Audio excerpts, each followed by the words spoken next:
It's a proud city that sits on the edge of the inhabited world. South of here, Stewart Island, and then Antarctica. It's a location that has always loved its motorsport. Before this racetrack, they used the beach. Oreti Beach, made famous by the world's fastest Indian and Burt Munro. These days, it's all about the next generation of flyers, those with aspirations of Formula One and IndyCar. If you win here, you're on the radar. 19 drivers, 11 different nationalities. This weekend is a jam-packed schedule.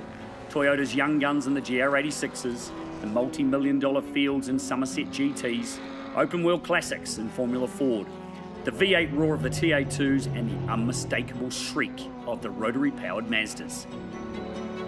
Welcome to the Ascot Park Hotel Teretonga International, live and local.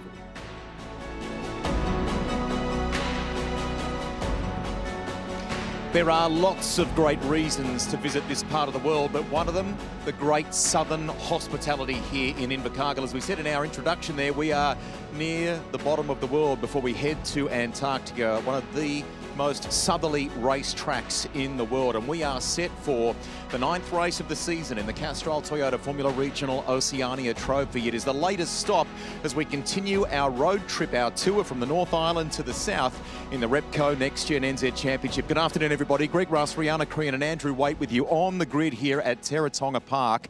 Whew, it's a little on the cool side. We've had some challenging weather, but can we just say at the commencement of our broadcast, that is nothing compared to those of you that have endured some very tough, very difficult circumstances in the mountain in the further north there this week, and we are all very much thinking of you before we go racing this afternoon. Yeah, we certainly are. And down here, we're close to Burt's Beach. It's but at the moment, I tell you what, it feels like we're closer to Antarctica. It is absolutely freezing here today, but things are about to heat up for sure. That beach was iconic. I mean, if you've seen the world's fastest Indian movie, you will know that that is where the kind of cult figure of Burt Munro really first came to fame.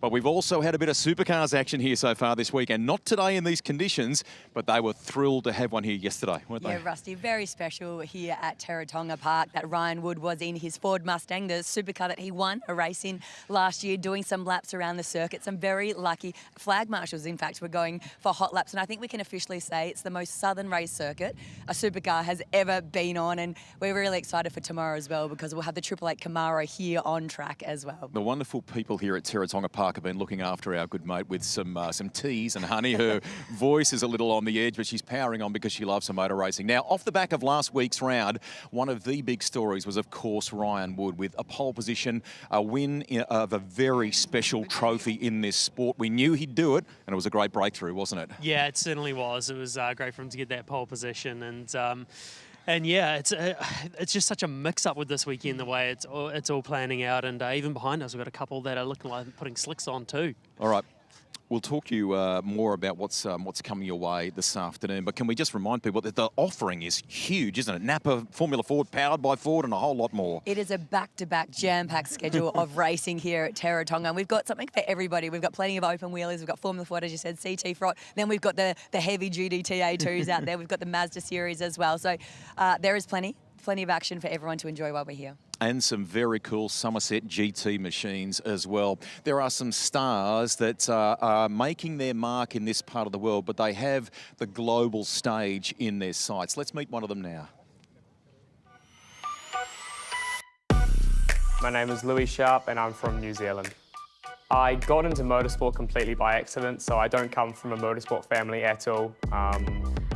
My dad was a rugby player, so that was kind of what I started off doing. I wanted to be an All Black, that was my thing, and then literally one day we were driving home from a rugby game and happened to drive past the local go-kart track, and I was kind of always fascinated in cars. I'd seen a little bit of Formula One on TV, but didn't really know anything about it, and we just decided to stop and have a look. And you know, one of the club members kind of came up to me and asked if I wanted to have a go. So I came back the next week and I had a go on this go-kart for the first time, literally knowing nothing about it. But I just instantly fell in love with the sport, and from that moment, I said to myself, this is what I want to do with my life.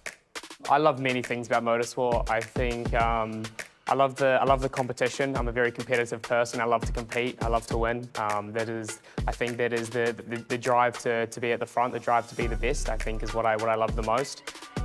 Saying that the adrenaline, you know, the thrill that comes with driving a race car, is something that not a lot of things can replicate. So I think it's the hunt and the want to be competing and to be winning, but also the thrill and the adrenaline rush that comes with driving.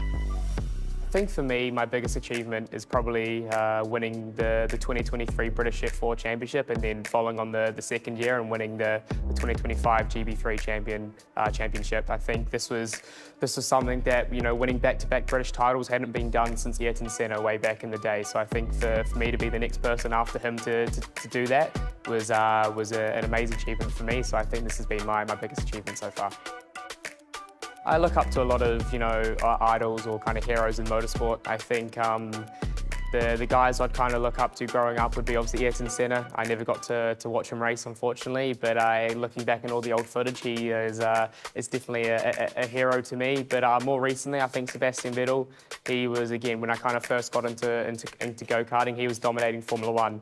So me being, a 6-year-old kid, I wanted to be like whoever was the best, and he was the best at the time. So I've looked up to him ever since, and he's definitely an idol to me. Obviously being from New Zealand, I want to be racing here. As a young kid, just starting off in go-karting here, looking to this championship, this was kind of the pinnacle of single-seater racing in New Zealand. So I've always wanted to do it. But not only that, the competition here is super strong, especially this year. You've got so many great names coming over from Europe, and so many guys, I'm going to be competing against overseas, so it was a no-brainer to come here. It's also in the winter over in Europe, so there's no driving anyway. So for me, it's a no-brainer to come here. And you do almost a whole season of racing before you even turn up to your first round in your main campaign. So I think the level of competition, and also how much they cram into this short 4 weeks. Like I said, it's a full season pretty much. So it's great training and a great opportunity to learn and to get better before my main season.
We are delighted to have viewers from all around the world join us for our coverage live or local on Sky Sport here in New Zealand. Welcome to those across the ditch watching on Fox and KO, and we've had some fabulous numbers on YouTube all around the world tuning in to see the next generation of stars taking aim at either Formula One or IndyCar. We are on the grid at Teretonga Park here in Invercargill. It is just 13 degrees here at the bottom of the South Island, ready for race 9 of the season of the Castrol Toyota Formula Regional Oceania Trophy. Now, qualifying earlier today was in very challenging conditions. Jin Nakamura actually took pole position, but because he triggered a red flag, and we'll detail more of that in the commentary, he has a 3 grid place penalty. So that means this man here, Ernesto Rivera, will start from pole position. The conditions are a little bit nicer, Ernesto, than when we spoke this morning.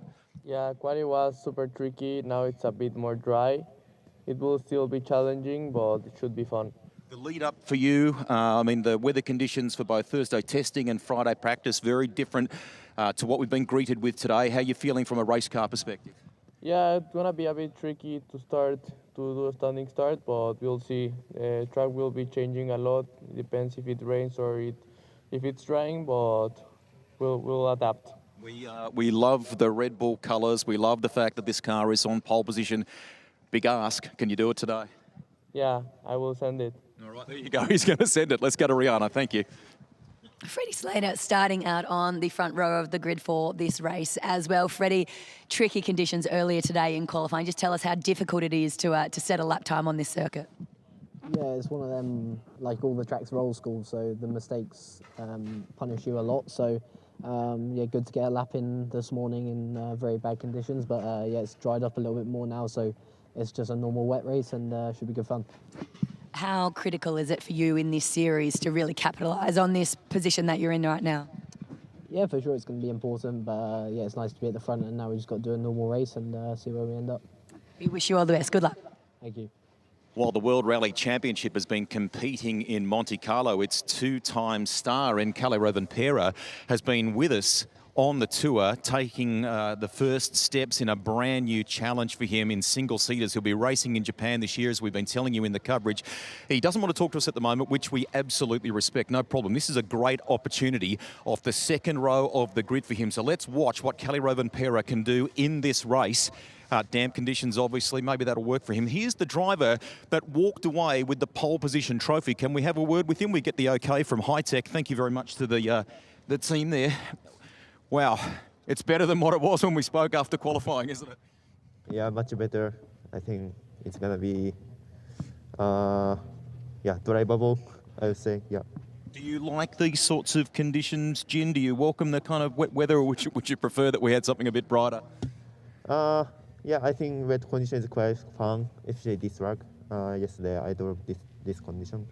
Yeah, I want to enjoy this race one. Yeah, we want to enjoy it too. Have you had a nice reaction back at home to what you've been doing here in New Zealand, and have you enjoyed the first kind of 3 weeks so far? Yeah, I'm enjoying a lot. So I went to so many places. Yeah. Okay. We'll leave you to it. Thanks, Jen. Enjoy the race. Ree? And just as the sprinkles start to get a little bit higher, Jack Taylor, the young Australian, last time we were at Taupo, you were the man starting from pole position in these very similar conditions. Is it conditions that kind of suit your style? Yeah, I think I definitely do like these conditions. Unfortunately, in this quali, I didn't really make the most of it, but yeah, I think we'll have a good race. Yeah. Starting this one out from 6th position on the grid. I mean, as you look at this circuit, it's very short, but obviously very challenging. What are the hot spots that you have to look out for? To be honest, a bit of everywhere. Obviously, got to make sure you don't get, passed down the straight if someone gets a toe on you. And I guess, if you're attacking, you got to try and get a good toe down the straight. But yeah, there's not really any particular spots, really. It's just everywhere. The whole entire circuit. Thanks, Jack. We wish you all the best for this one. Good luck. Thank you.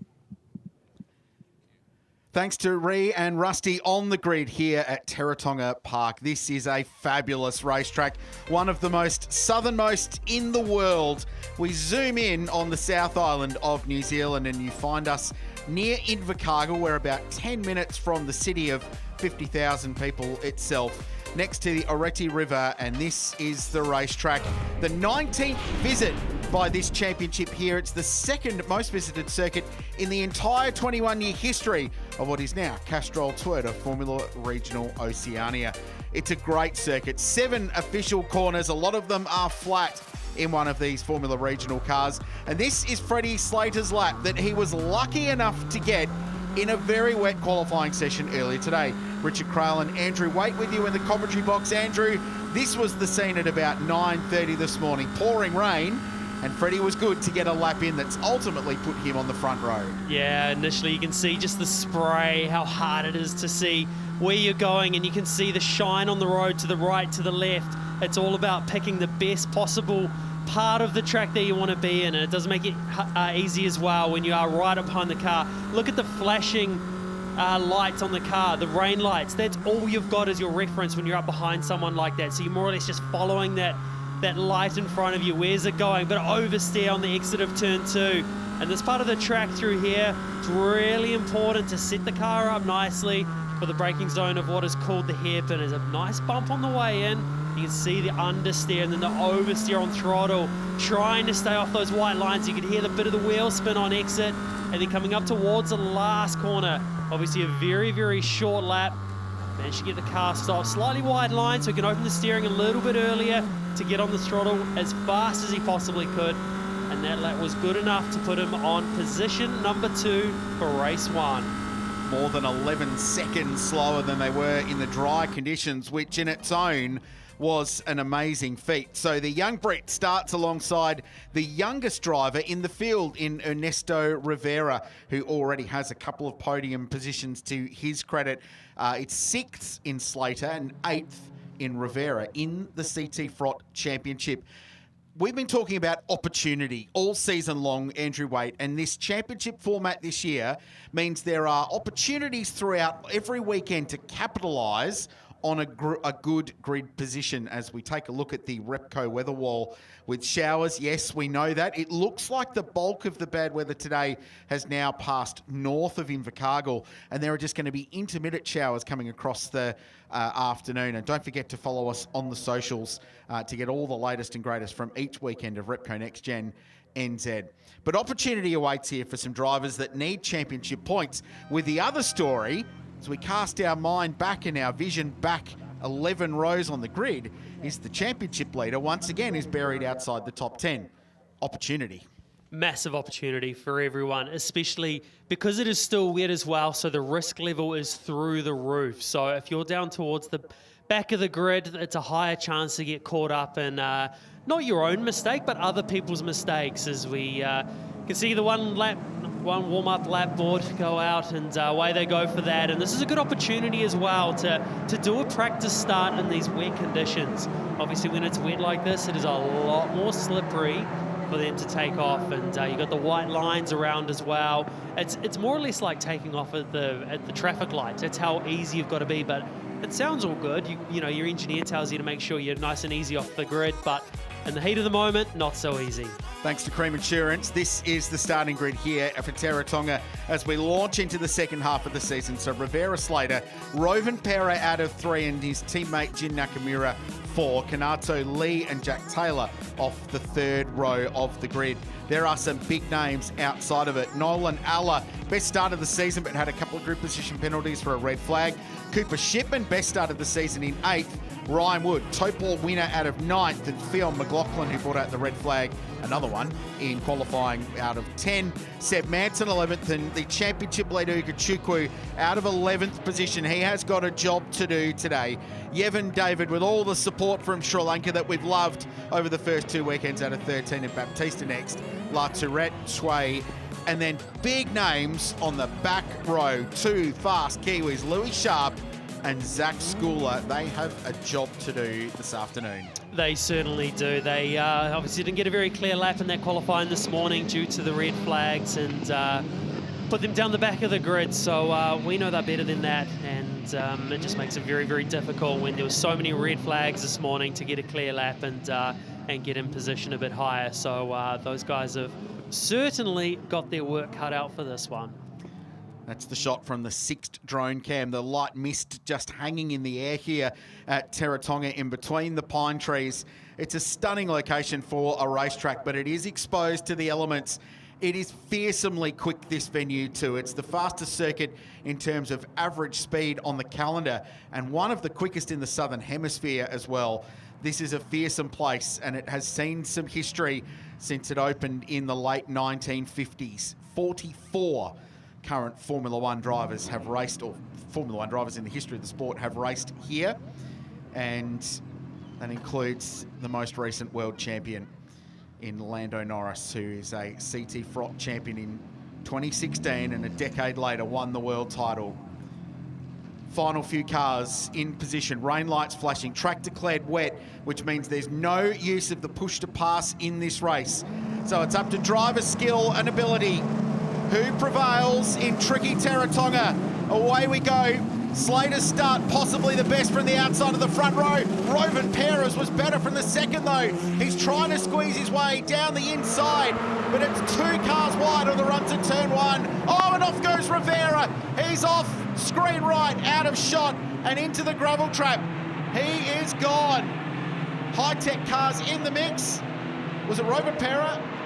Is in there, or Slater leads the way around the back. So Rovan Pera 2 up to 3rd place. Nakamura with a good start in car 12. Everyone away cleanly as Ryan Wood goes around the outside, but we're going to go to safety car straight away. Not sure if it's just the angle, but it nearly looked like a bit of a helping hand off the start there for Rivera. So we'll wait to get a replay of that one. But yeah, certainly not a great start for them. It's actually both cars on the front row didn't get a great launch, so that put a lot of pressure on them down into turn one. Second row, both Kalle Rovanperä and Nakamura, they got really, really good launches. So that's where that bottleneck sort of was created. But yeah, it'd be interesting to have a look at a replay there, see if there was contact from behind. Would have been Nakamura on the outside. So we'll wait and see what unfolds with that one. Rovanperã's start was excellent, as you said, but it's so narrow, just had nowhere to go. You cannot get 3 cars wide on the run to turn one. So keep an eye on car 12 and car 69, second row of the grid. Brilliant launches as Slater moves across and Rivera too. Rovanperã almost used the pit exit to try and squeeze past, but there just wasn't room to get it done. Rivera's start was good, but keep an eye on the Red Bull car as he turns into turn one. Not sure if there was contact there, Andrew. They were very, very close. Hard to see from that angle, but this might explain it better from the 6th drone cam. So look on the left-hand side of the 2 cars at the front there. So whether or not, looks like he's mauling far enough up ahead at that point. Yeah, that's just all on his own by the looks of that one. So race control and driving standards, they'll be having a really good look at that one as well. But yeah, just very quick the way the rear snapped around. It was sort of just as they sort of turned in, the rear of the car spun around on him and ended up in the gravel. So that seems to be the hot spot this weekend, doesn't it, Richard?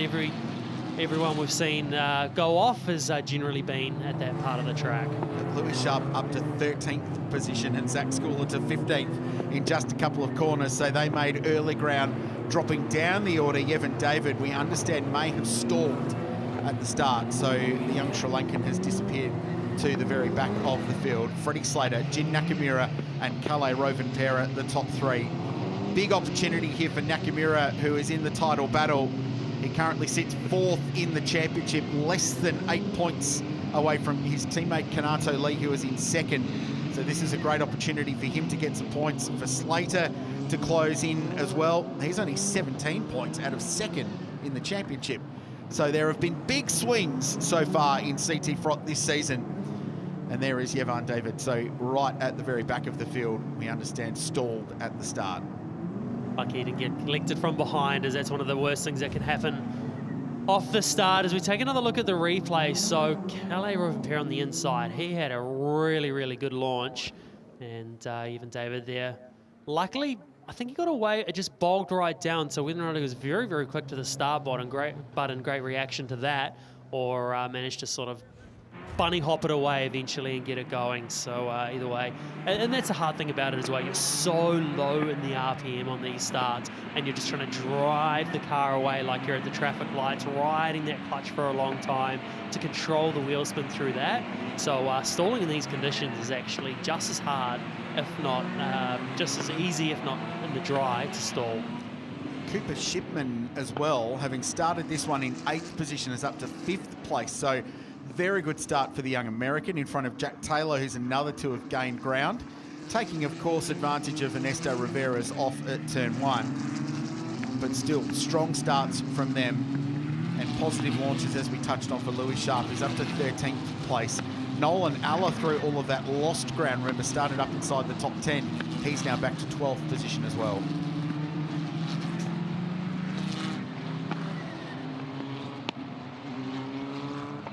So we pause behind the GR Supra safety car. Another hectic start to a CT Frot race, as it always has been this season, as we work our way into the second half of the championship. 4 races here at Teretonga, and then the 3 at the NAPA 70th New Zealand Grand Prix in a week's time at Highlands. Rusty. I am far from a weatherman, Krause, as you know, but the conditions are kind of unpredictable. And so on the opening lap, as they set off, it really began to pick up. It was coming in sideways and creating far more of that that spray that you would expect from the rear wing of the car, the rooster tails that we get, and now it's kind of eased back off again, a little like it was on the grid. So this is, you know, if you were wanting one or the other, so you at least had some consistency, we don't actually have that right now.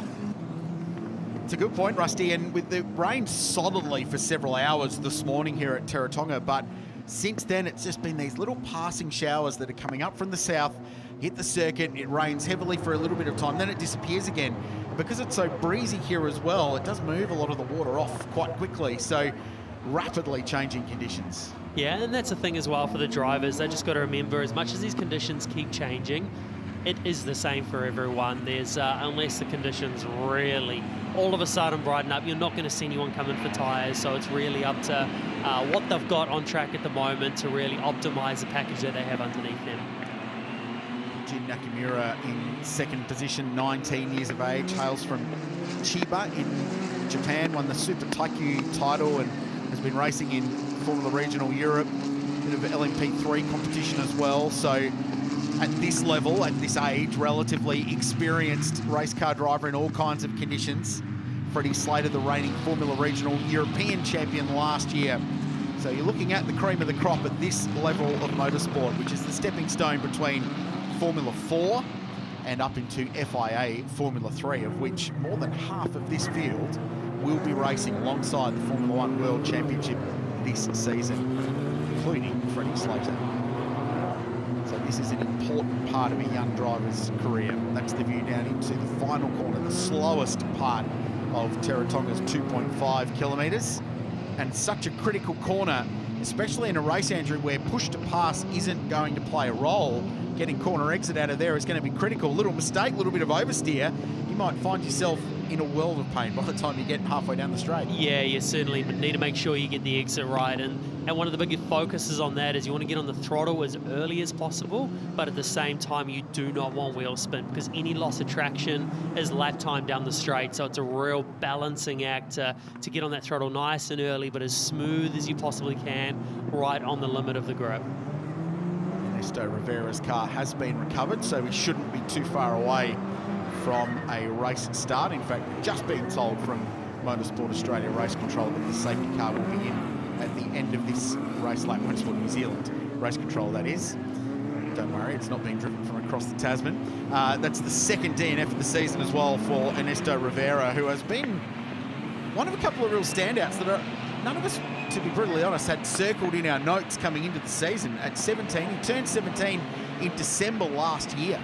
So he is the youngest driver in the field, but he has had a couple of sparkling performances. Yeah, he certainly has. He's been up there more often than not, and clearly showing the pace that he does have. And as we just can see now, the safety car lights are out. The Toyota GR Supra safety car lights are extinguished. So now you'll see that safety car disappear off into the distance, and it's up to Freddie Slater to control the speed previously set by the safety car, and it'll be up to him where he's going to go.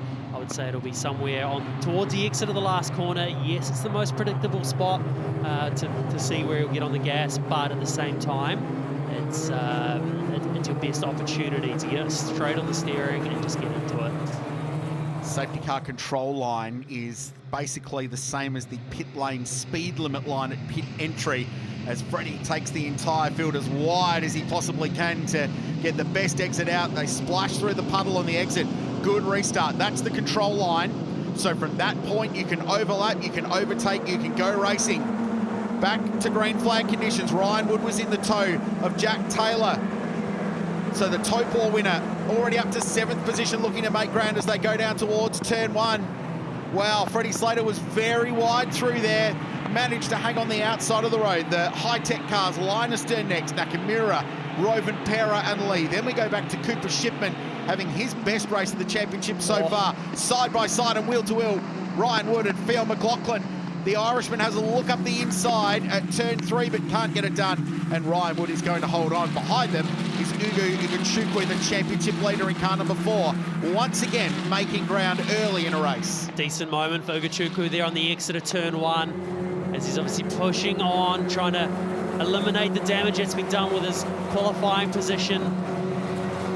It's so hard to see where you're going in these conditions. The spray that's in front of you, the main thing you can see is just that rain light. It's such an important part as you're going down the straight, just focusing on where the cars are in front. As Rovan Pera all over the back.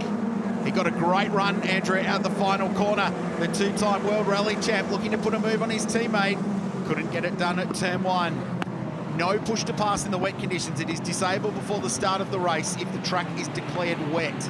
Tyre choice was free, and there was a little bit of speculation and a bit of game playing, in particular from the high-tech quartet, that there may have been a decision of slicks. Turns out that would have been a terrible decision, but I like the game playing, and they had a couple of their cars up on jack stands on the grid, waiting with the slick tyres just sitting there, maybe thinking about rolling the dice. Too wet to do that, but I like the games.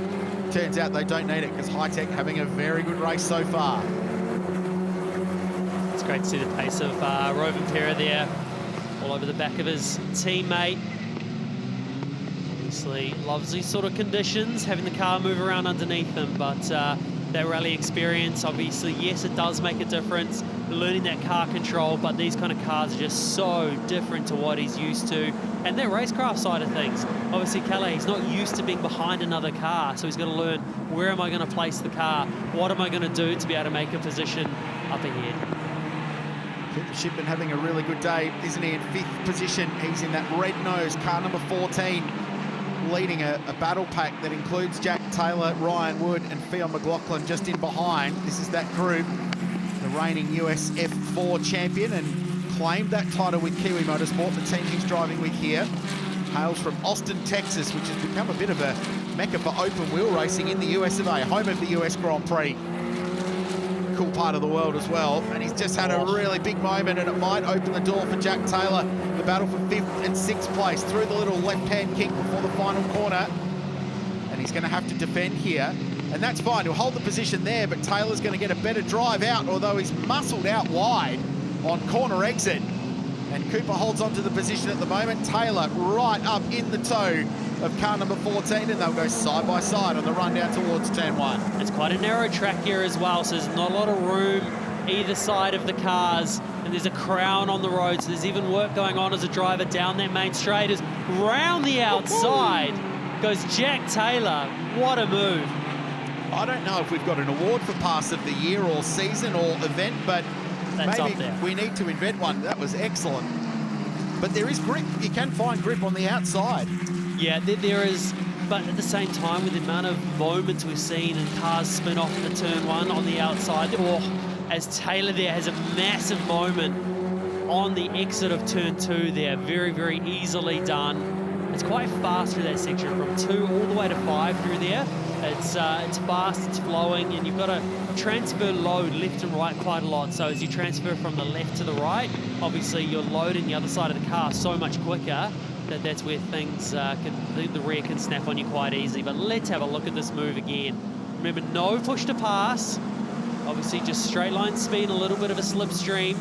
The hole in the air, punch by Shipman, and then around the outside, had the grip. Shipman up the inside, had that bit of understeer, ran a bit wide, had to clear the throttle, and Jack Taylor got the move done. Great pass as we find Igachukwu battling with Theo McLaughlin now a little bit further back. So 8th and 9th position. Sebastian Manson is up behind them as well, and Ryan Wood leading this little battle pack. Freddie Slater, the race leader, by the way, we don't need to show him. He's 4.2 seconds out in front, reveling in clean air and no spray and no dirty air. He's driving away out in front from Jin Nakamura, who's still got Calais Rovan Pera half a second behind, with the 3rd of the high-tech cars in 4th position. Freddie Slater's best lap is almost a full second quicker than anybody else in the race so far. This is the kind of drive we've been waiting for by the Formula Regional European Champion of 2025. You don't have that statistic for no reason, do you, being European champion? And that series, very, very tough series as well. So from to come here and be at the front of the field, certainly no surprises. And let's just keep an eye on Igachukwu here. Just about every lap we've seen him on the exit of turn 1 here. He's got an oversteer. The car's snapping sideways on him out of there. Not that time, because he's right up underneath car 33. This has been the story of his season when he hasn't been out front winning races from pole position as he did at Hampton Downs. He's been recovering superbly. Only one challenging race really in the championship, which was race 3 at Topor, where he was 13th, but charged from 11th to 4th in the feature race last time out, which was a massive swing. At one point, his championship lead was less than 20 points. He came into this weekend 33 in front of Kanato Lee. So a massive swing, and he has just been so cool and level-headed, accumulating points and positions where he possibly can. And there is an opportunity here for him to continue to do so as he follows Phil McLaughlin. Slater out in front, Nakamura, Rovenpera, Lee in 4th position. Taylor in 5th, has still got Cooper Shipman behind him as they brave the spray down at turn 1, and then it's Ryan Wood in 7th. A little bit further back, Sebastian Manson is in 10th position. Yuanpu Chui, the Chinese, has come up from the very back of the field after an unlucky qualifying performance. He was one of those drivers caught out by not being able to set a proper lap time. He's up to 11th in front of Evan David, who stalled at the start, back to 12th.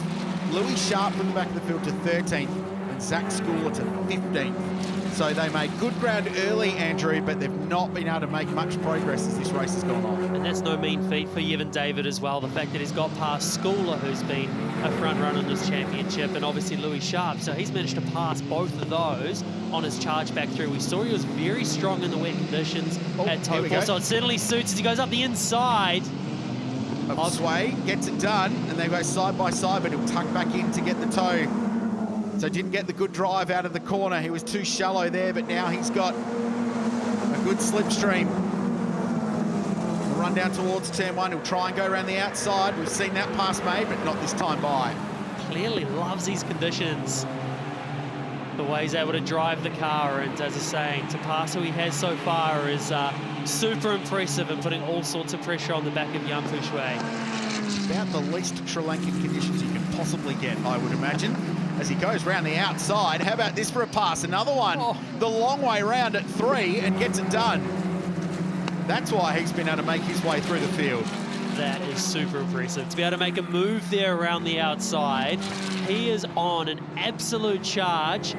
Next car up in front of him is Sebastian Manson. Then from there you can see there's a bit of a gap up to the next group, but we still have just over 10 laps remaining in this race. Full credit to the entire field. They've been driving magnificently in these really challenging conditions. The first fully wet race of the season. We had some inclement conditions at Topor last weekend, but nothing like this. So a brand new experience for everybody on this Pirelli tyre, in this particular car, and on this very fast, very challenging racetrack. Nolan Alla for Giles Motorsport in the Martini livery car, looking to work his way past Louis Sharp at 13th and 14th place. Bumped into Evan David in all places in Queenstown on a Monday evening. Was out with the family. They had dinner down by the water, enjoying the sights and sounds of New Zealand and the beautiful South Island. Had a terrific time. Really good to see. Making the most of their time in this part of the world. And Evan's dad very proud of what his young guy is doing. A little bit further back, this is sort of further forward up the field. Ugachukwu up the inside of McLaughlin. So that was for position for 8th and 9th place. Nicely done. Now on the back of Ryan Wood as well. So Ugachukwu here, he's certainly got some pace in these wetter conditions. And obviously his teammates with Freddie Slater as well. So they've obviously got these M2 cars dialed in nicely for these sort of conditions. How big a swing do you make from a car setup point of view in these conditions, Andrew? It's trial and error. The first reaction to do is to soften the car right up. To be able to, as we see Trevor Latourette there, have a little bit of a spin. Luckily no gravel traps, so should be able to get back underway. Oh, Schooler off the road, and he looks like he's in the tyres as well, and that will bring the second safety car of race number 1 here at Teretonga. So Zach Schooler, who started at the back, it's been an all or nothing season so far for the young Kiwi. And it's a bit of nothing today, unfortunately, for Zach. A long way off the exit of the road, down sort of exit turn 1, that long left-hand sweeper. Oh, and Evan David off as well. after such a starring performance and some great passes. He just worked his way past Sebastian Manson and had got himself into 10th place.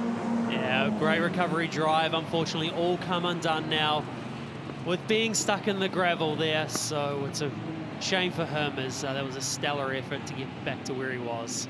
But that's what it comes back to at the same time, is it's risk versus reward in these conditions. Yes, you can be fast, but the faster you are, there is more risk involved about, you know, how late you can brake. It's all well and good going later and later and later on the brakes every lap. But in the wet, you learn the hard way, because when you've gone too late, all of a sudden you lock up or you snap in the rear and it's gone. There's no chance of recovering those sort of moments. So that's why it makes it a little bit harder to find the limit in these wet conditions. So I know you hear drivers all the time in wet conditions talking about risk versus reward, and that is exactly that.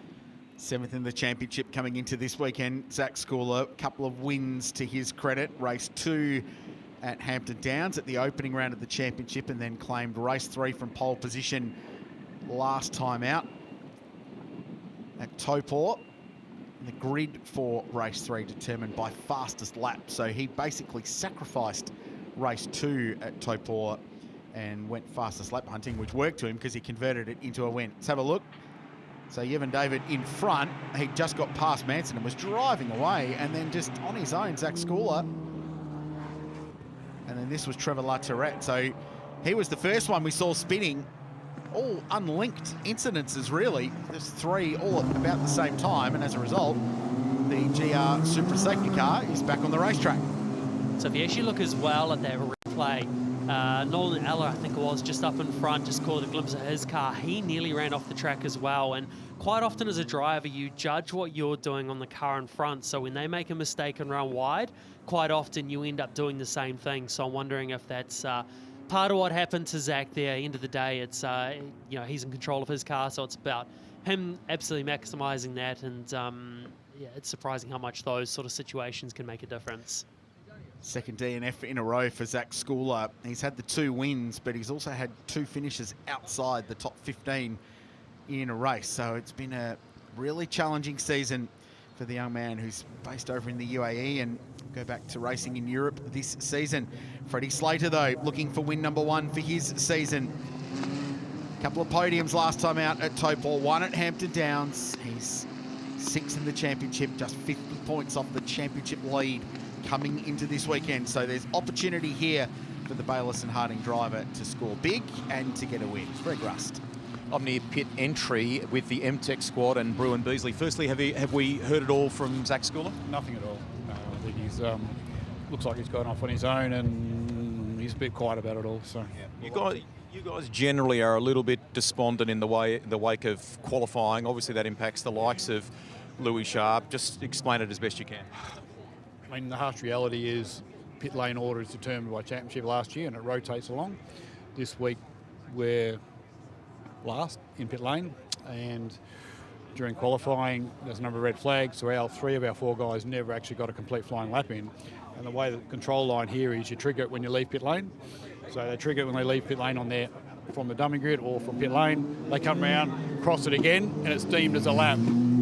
So our guys never did a flying lap, hence their 3rd, 4th, 5th last, whatever it is. So our whole weekend's been compromised. The disappointing thing is the red flag session was ended early. You never had to run its full term. We might have got a lap in and we would be last. And it's detrimental to the whole weekend now. We've got a crash car on the wall running down the back. We've got another 2 guys that are midfield amongst stuff they probably shouldn't be around. I mean, what was the advice to like a Louis Sharp? I mean, this is at an important moment of his career, basically, isn't it? 100%. It's defining. You know, on our practice pace, he'd be on the front row. Now he's 17th on the grid. So all he can do now is do what he can. I mean, it's compromised the whole weekend from now, because your grid position for race 3 is determined by race 1 and 2's lap times, and when you're running around the middle of the field, it's effectively had a massive effect on everything. And I think it's been pretty poorly handled, to be fair. I don't believe it's fair that 3 guys weren't able to do a flying lap. They're still classified as qualifiers and they're down the back. Thank you for talking to us. Greg Russ talking to Bruin Beasley, the team principal at MTech Motorsport. 5 wins this season for MTech, the most of any team in the championship, but clearly disappointed with the way that this weekend has played out. The control line thing is, it's a quirk of the racetrack, isn't it? Where that it is triggered the moment you drive out of either pit lane or the form-up grid. So on timing, they completed a lap. It just was a slow lap because it was their first lap out of the pits. Yeah, well, when you talk about that control line, so basically the pit lane here at Teretonga is actually before the start-finish line where the lap starts. So you've come out of the pits and you're still on the previous lap effectively. So you're accelerating out of pit lane, you've gone across the start-finish line where you've then triggered the start of a lap to come back around. So that's where it's been classified as a completed lap, and because they completed a lap in qualifying through that situation, it's qualifying was a standing result, but you can certainly understand the frustration as well. So certainly it makes it a tough one for their team heading forward for the rest of the weekend. Live championship points would have Ugo Chukwu leading by 25 now over Kanato Lee. So 210 plays 185, with Jin Nakamura 1 point further back in third. Freddie Slater would climb to fourth on 179 points. So big gains potentially, as we've touched on. So he would jump from outside the top 5 into the 4, heading into race 2 later on this afternoon. 7 laps to go. There'll be 6 to go next time by, and that is when the GR Super Safety Car will peel off back into pit lane or go back to racing. So just to note as well, looking at the way that the field has been formed up, Lutterit now has dropped to the back. He was originally in between Slater and Nakamura as well. So now he's been dropped to the back. It frees things up a bit and makes a bit more of a race at the front. But intrigued to see how Kalle Rosberg goes off the start here. He's been super racy. We know how fast Freddie Slater's been out at front as well. As we can see the safety car, the Toyota GR Super Safety Car, it's pulled away, and once again it is up to Freddie Slater. I wouldn't be surprised if you just see a copy-paste of what he did last time. As I was saying, it is predictable, but the sooner you can open the steering wheel, the sooner you can get on the throttle, the better off you are, because you've got to think, Nakamura behind, he's still turning through the corner, so he physically can't get on the gas at the same rate. So it's a predictable strategy, but it's a great way to go. M2 competition leading the way. Already 2 race wins this season with Ugo Chukwu, but High-Tech hunting in a pack behind them with Nakamura, Rovanperä and Kanato Lee. So they've got strength in numbers behind them. Away we go. Another perfectly judged restart for Freddie Slater. Perfect. He's got 5 car lengths by the time he gets to the start-finish line. They all move across to the inside to try and break the toe before they get to turn 1, side by side. A little bit further back, Ugo Chukwu looking to make a move on Ryan Wood. You can go round the outside at turn 1, and there is proof again. Another position gained by the championship leader, was it? No, he didn't get by. So Ryan Wood holding on. Good fights behind there. Cooper Shipman in there too. Theo McLaughlin's at the back of that group and trying to buy into it. Oh, Louis Sharp, he's taken the front wing off. You just heard from the team principal saying there's danger when you're back in the field, and it compromises your whole weekend, and there is proof of that. That is a massive shame for Louis Sharp. He needed to make the most out of the situation, but unfortunately for him, a bad weekend is just getting worse. Ricardo Baptista in the lane as well, with another front wing going on his car. So 2 cars pitting for damage. Will be right at the very back of the field, and we'll focus on a fastest lap, which can influence the grid for race 3 tomorrow. Kanato Lee looking racy now on the back of his teammate Kalle Rovanperä for 3rd and 4th place. Final step on the podium up for grabs. 5 laps left in race 1 at Teretonga. So choosing quite a wide line through turn 1, so there's obviously a lot of grip on the outside there. They're getting off the rubbered part of the track where it gets very, very slippery. So they're all following each other on their wider line. Now, Andrew, I'm no detective, but the fact that Louis Sharp and Baptista both came in with damage is not lost on me, and it's not lost on race control either. They are investigating a potential incident between those 2 drivers that have caused them both damage and caused them both to go to pit lane. start settling down again after that restart. And once again, Calais Rovanpera is starting to put pressure on the back of Jin Nakamura there. Man, Freddie Slater's just disappeared. 3.1 seconds. And sets the quickest lap of the race as well. With 4 to go, 101.70. Way quicker than anybody else in the field. They're all battling for position. He's got clean air, no spray, and clean racetrack in front. Ryan Wood's still got Igachukwu behind him. And Theo McLaughlin there as well, having a stronger race with Sebastian Manson rounding out the top 10. Yuatu Chui's going slowly in car number 5, was just at the back of shot, dropping back down the order a little bit, having climbed up towards the top 10 from the back of the field. Igachukwu now, he's not really making too many inroads on Ryan Wood at the moment, so a bit of status quo. Dancing around out of the left-hander at the back of the circuit, the hairpin, and then that run down into the final corner. Lots of oversteer being dialed in these low grip conditions. 3 to go. Slater, the margin continues to build. 3.8 seconds now over Nakamura. Rovanpera clinging on to him in the fight for second and third place. What a drive this is for the Finn. Give him an opportunity to race at the front of the field, we said at the start of the year, and this is what we've got, and he has shown that he belongs.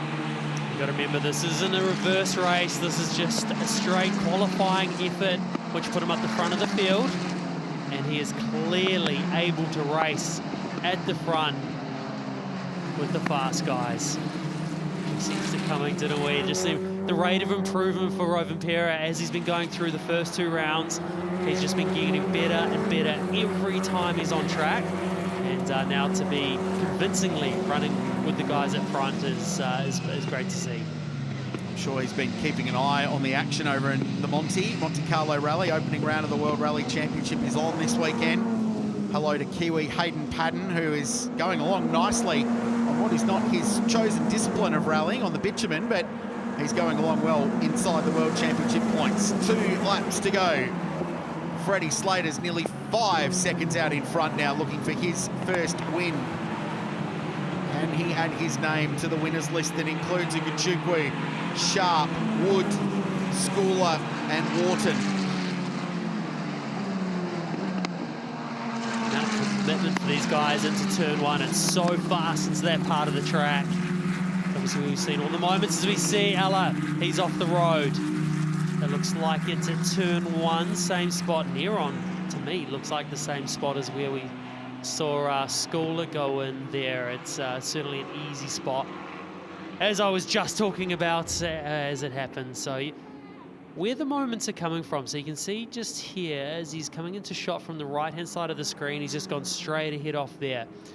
Is the crosswind catching them out a little bit? Because it's a tailwind going into turn 1, and then you get halfway through the corner and the wind's on the side of the car. Is it unsettling them in the low grip, or is it just the low grip? It's the low grip. Yes, the wind won't be helping, but it's a place where you feel as a driver you can always improve. Every lap you go into there, you think to yourself, I could have cleared the brake quicker. I could have carried more speed into there. Then you go in the next lap.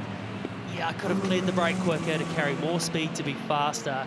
And it's just that same thing every lap. And then unfortunately it gets to a point where, again, risk versus reward. Do I clear the brake quicker? Oh, I've now cleared the brake too quick. And at that point, you're a passenger. You can't then slow it up. As we're in dry conditions, yes, it's a lot faster, but you've got more of a chance to save a moment on the way in by grabbing the brakes, slowing the car up before it does leave the circuit. So, you know, if it was dry, there'd be so many moments down at turn 1, but we wouldn't see cars leave the circuit. That's just the nature of these conditions when things just aren't quite right. You just want to get faster because, believe it or not, in these conditions, you actually go faster by using the brake correctly more than using the throttle correctly. About, you know, manipulating the car, using the brake to keep the weight on the nose of the car to help it rotate and then clear it faster to carry more speed into the corner. And then the throttle becomes a bit of a byproduct that you can only pick it up when you're able to get on the exit of the corner one in steering. So the final corner awaits, and a couple of firsts await for us as well in a dramatic start to proceedings here at Teretonga. This top 3 is a fascinating one. And Freddie Slater is going to get his first career win in CT Frot and become the 6th different winner of the season. He'll follow the safety car to the line, but to join the winners list in an increasingly competitive championship, finally it's Freddie. He gets his first win of the season at Teretonga, and it was a dominant one as well. Saw off Rivera at the opening corner, and from there he was dominant. Jin Nakamura second for the third time this season, and Carlo Rovanperä is on the podium for the first time in his single-seat career. That is a little milestone that will be remembered. His first trophy in circuit racing. What an outstanding job and a brilliant drive to edge out his teammate Kanato Lee. But Slater, the sixth different winner of the season in race number 9. That is a very big result for M2 competition to get their third win of the year. Nakamura next and Rovanperä the podium. Good day for High Tech with Kanato Lee just missing the podium. Jack Taylor backing up in strong form from Topor in 5th place, and Cooper Shipman, that's an outstanding result, his best of the season, in 6th place. Ryan Wood was 7th. Hugo Gachukwu in 8th position. The championship leader has some points cut out of his lead. Theo McLaughlin 9th and Sebastian Manson rounding out the top 10. What could have been Louis Sharp points, but not enough of them in 12th. And DNFs for Zach Schooler, Rivera at the start of the race, and Yevan David after some amazing moves. Highlights, a wild one to kick off proceedings here at the Ascot Park Hotel Teretonga International. A busy start, a drag race between the two on the front row. A better start from those behind, and Rovanperä and Nakamura found themselves boxed in, but at turn 1, Rivera in and out just as quickly. That was his race done, and that was the first safety car of the race. Not a good way for him to start it. And you can see earlier in the race, the conditions were far worse, but what a move for Jack Taylor around the outside. Had a bit of a go and got it done. Not often you see a move around the outside of turn 1. Yeah, but David was making awesome moves all the way through, and this one around the outside of Tway in car number 5, who unfortunately didn't capitalise on a top 10 position early, and then a series of events with 3 cars at 3 corners, all independently. Zach Schooler was off the road, Evan David was off the road, Trevor Latourette had a spin as well. That brought out a safety car, and then this brought out the safety car that ended the race. Nolan Ella, after what's been a really strong weekend for the American, off in the gravel trap and out. Freddie Slater, though, for the first time, gets a win. The Formula Regional European champion is now a winner in New Zealand as well. Another unpredictable results in CT Frot this season in what has been an underlying trend of the championship so far, but to the applause and Allied Petroleum victory lane, Freddie Slater will go and celebrate with the M2 competition team, who win for the 3rd time this year. And the young Brit has done the job. I'm sure his dad's not too far away to celebrate. There he is. Great to see the family on hand too, which is very cool. That was imperious. Every restart managed perfectly. Pull a margin, repeat all the way through. Yeah, as much as unpredictability throughout that race, I think it was only a matter of time till we were going to see Freddie Slater pull together a win like that. He's certainly looked fast throughout the season and got it all together in this one. And it'll be a nice relief for him to get the race win, especially in these wet conditions. He might be hoping it's going to be wet for the rest of the weekend with speed like that in these conditions. Well, if it is, good luck beating him, but he will start 8th from race number 2 as we flip the top 8, which means Uga Chukwu gets to start from the front row. He's in Allied Petroleum victory lane, and that's where he finds Rihanna Cran. Yes, we welcome him back to Allied Petroleum victory lane, but this time on the top step of the podium. Congratulations, Freddie Slater, representing M2 competition. Freddie, incredibly difficult conditions for you guys out there, but man, you were quick. How much did you enjoy that? Yeah, that's probably one of the most fun I've had. You know, a wet track, on a track like that, so much risk. You're just flirting with the limits the whole way around, you know. There's so much, like I say, so much risk and such a fine margin. It was just good fun, you know, being out there, driving, getting in a rhythm. Also, we had a few safety cars we had to manage, and I think we did a good job with that, and then, and then go from there. Outstanding drive for you. Congratulations. I know you want to go and celebrate with your friends and family. Once again, back on victory lane, Jin Nakamura from High Tech. Congratulations, Jin. Tough conditions out there, but your consistency meeting us here in this podium has been impressive so far this season. Yeah, thank you so much. Yeah, this race was quite tough for tough for me. So Freddie was putting away, but just calm down. Yeah, I did just do my job. And you did it so very well. Congratulations, Jin. And for the first time in Allied Petroleum Victory Lane in single-seaters, Calais Rovenpera from High Tech. Congratulations, Calais. Boy, did you shine in these conditions. Well done, your very first podium in single-seaters. Yeah, it was interesting conditions today.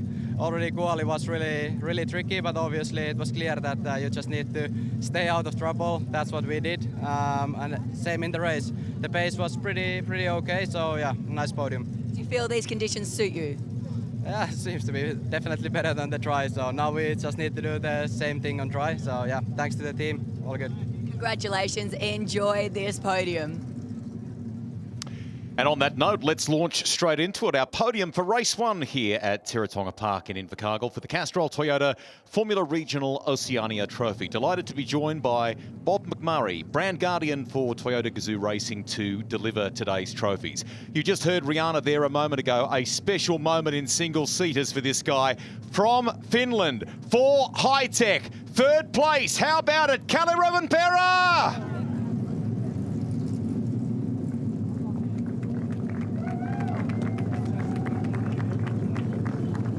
In second place today, he's been a model of consistency in this championship, wet or dry conditions. From Japan, for High Tech, Jin Nakamura. And a nice story for this driver, and it's commenced here since he arrived at Invercargill. Freddie Slater is a winner in CT front for M2.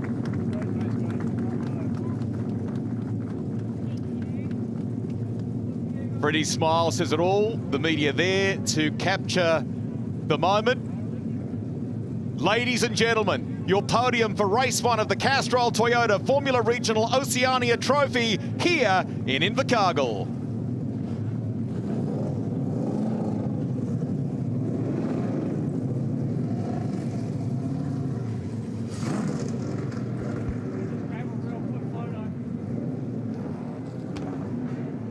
We've had a little change in the commentary box here, and we're set to go racing in the SP Tools TA2 New Zealand Championship. 2 formation laps. Cars have already headed out of pit lane. Delighted to be joined for the call by Ronan Murphy, who is with us in the commentary box, as well as someone who has proudly championed this class. He's been a V8 Ute champion. He's competed in TA2 in Asia. He was driving a car yesterday. Sadly, it's not the case now. Welcome back to commentary, Paul Manuel.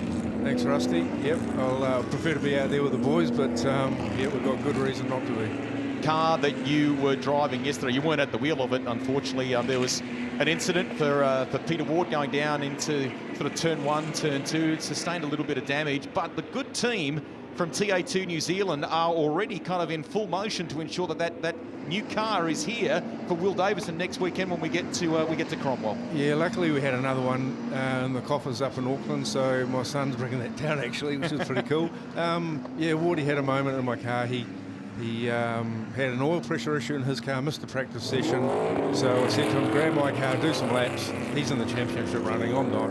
And unfortunately, turn 1 got him. So, but we are in the throes of fixing it, and hopefully I'll be out tomorrow. Great stuff. Okay, so the story of this championship, you may know about TA2 racing across the ditch in Australia and Trans Am, where there are more than 100 cars. Well, you know what? It is here, it is alive and away in New Zealand, and the groundswell of energy behind it is tremendous. Caleb Byers, who we'll talk about, will start from pole position in the 33 for this one, alongside a youngster in Dylan Grant in the 20. Peter Ward, who we were just talking about, is out of position number 3. He did a really good job in qualifying today with that repaired car.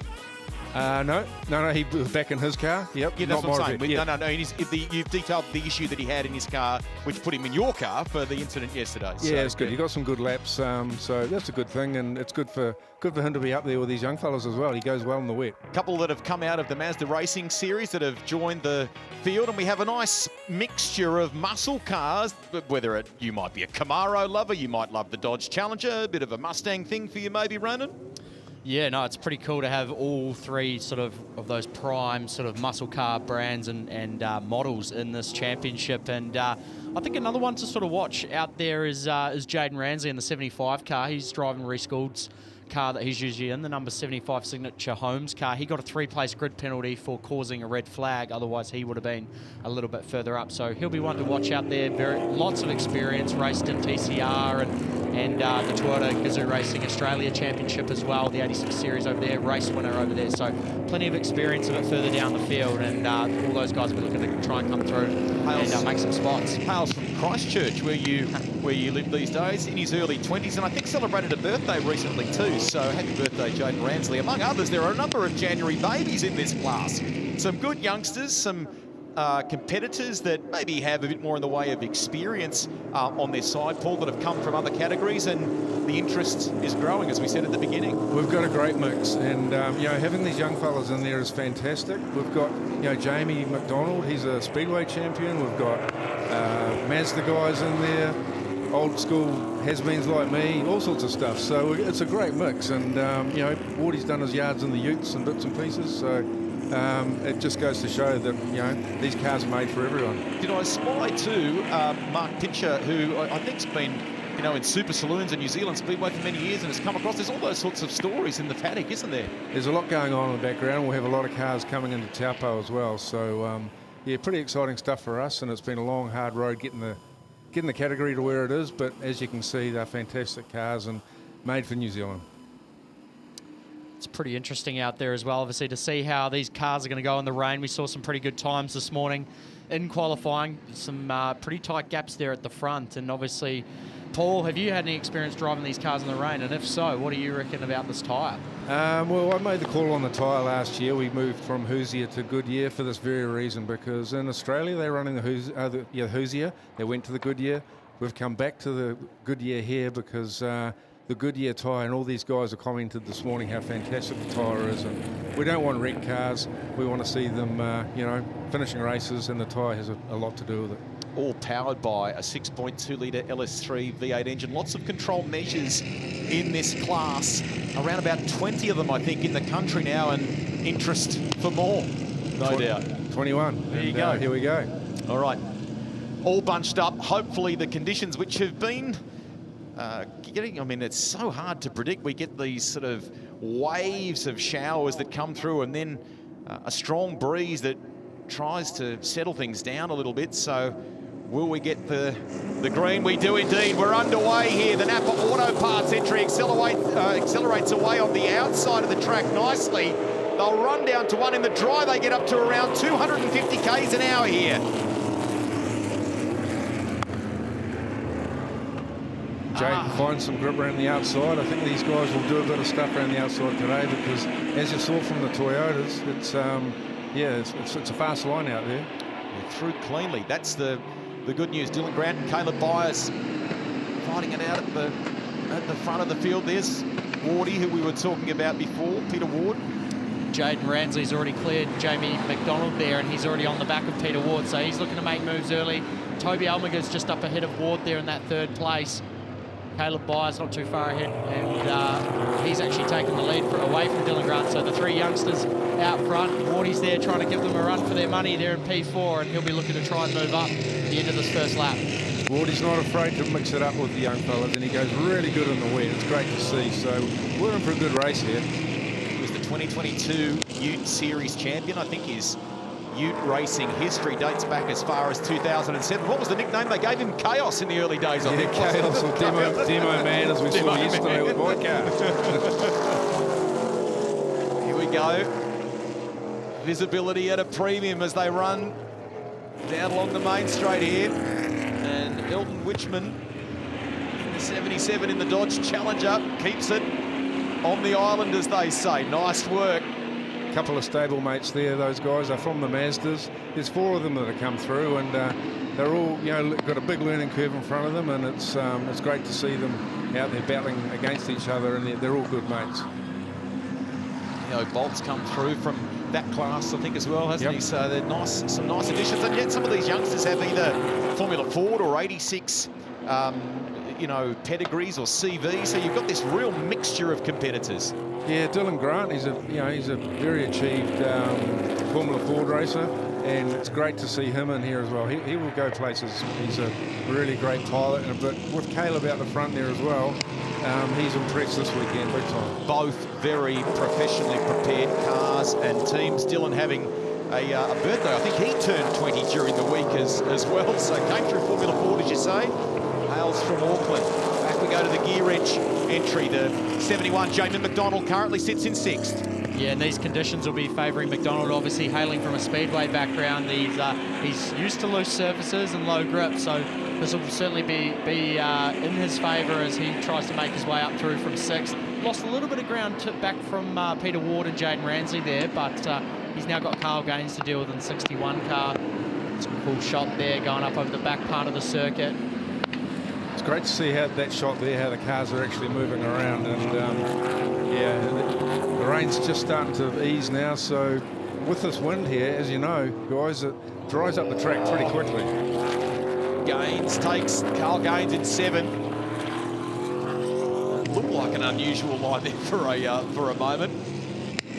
Sometimes the wider line in the rain can be the faster one. He's experimenting out there, and that's what these conditions are all about. Fortune favours the brave, and the ones that can find the grip in places that you maybe not expect are usually the ones that come out on top. As Caleb Byers came across the line there, he's the only car in the 1:07s at the moment, and how good is the 33 car? Look at some new sponsors on that car in the summer break. He's now got SP Tools and AC Delco on board, so great to see heaps more supporters joining the category and jumping on board some cars. Yeah, it's great to see SP on board, put the relationship together with Caleb and the boys at SP, and he's obviously out there doing a fantastic job, so they'll be very, very happy with what's going on.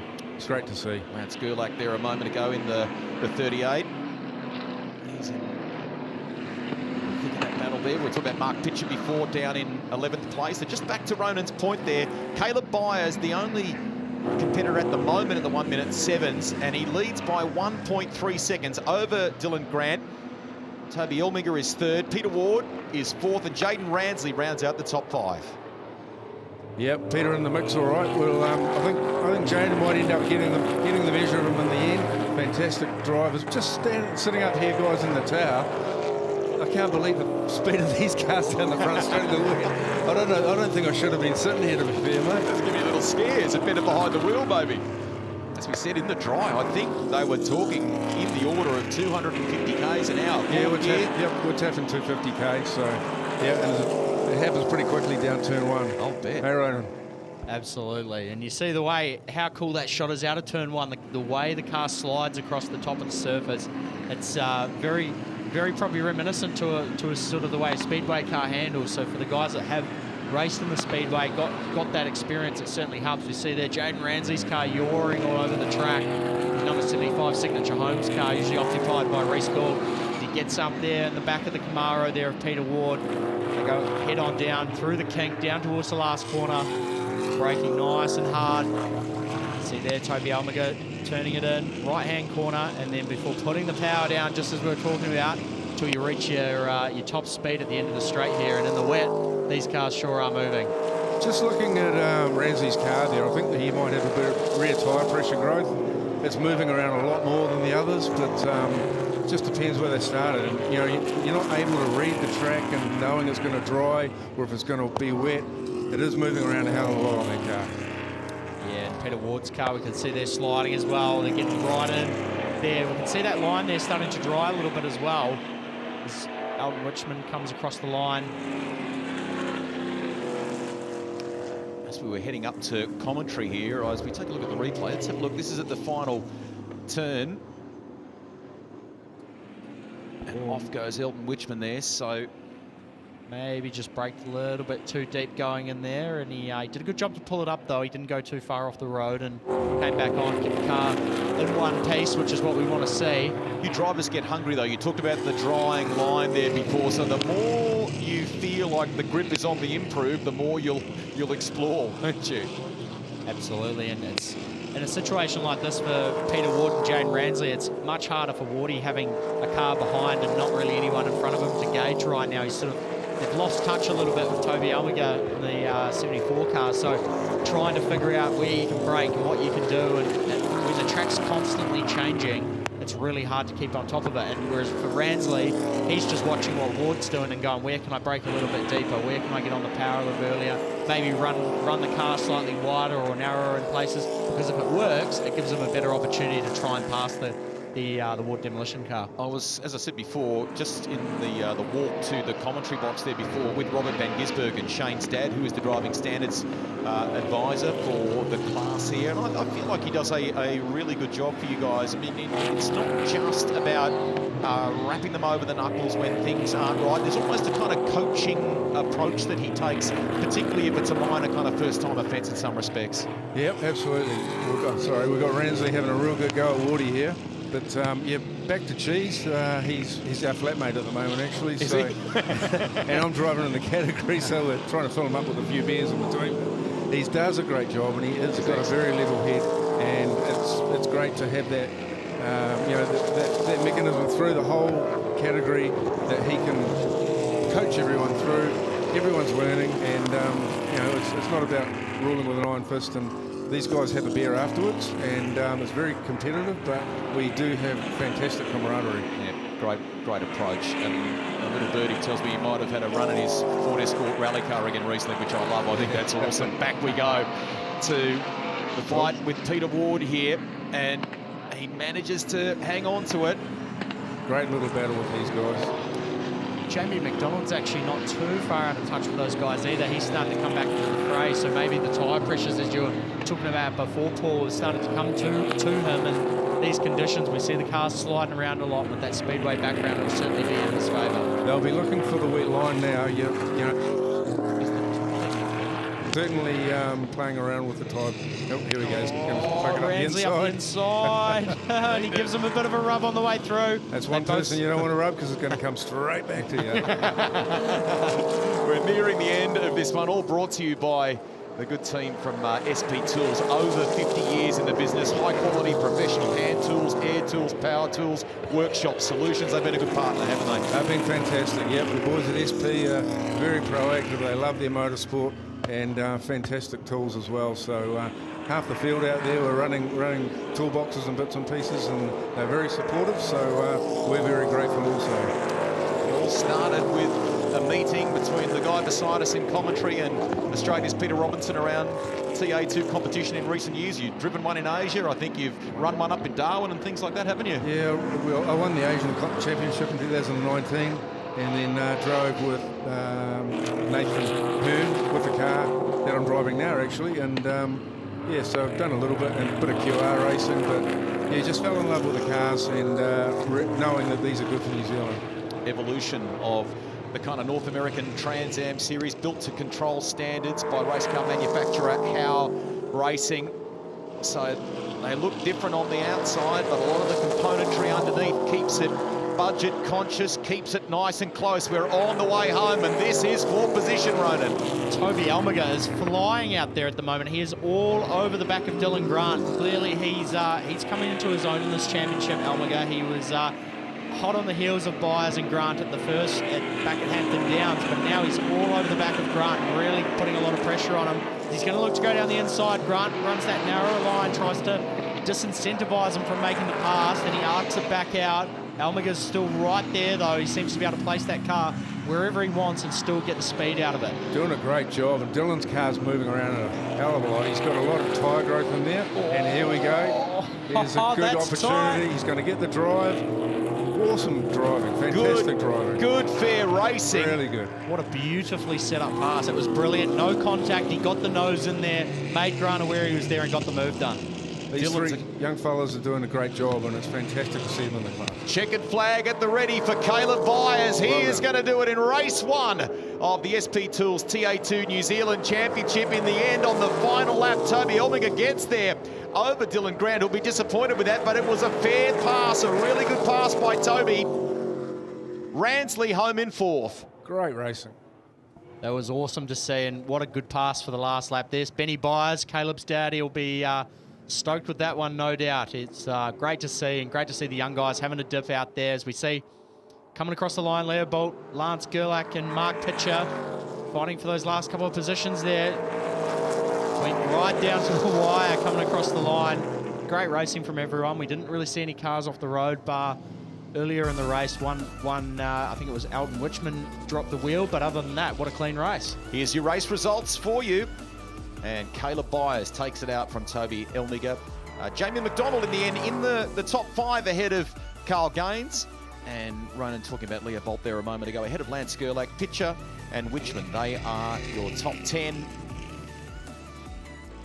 Peter Ward, a little bit of a story in that, what transpired for Wardy. We saw him in the thick of the battle there before, and question mark whether it may have been a timing issue. So we're hearing the transponder has failed in that car, so that'll be adjusted later. Highlights for you of our first televised race of the weekend for the SP Tools TA2 New Zealand Championship.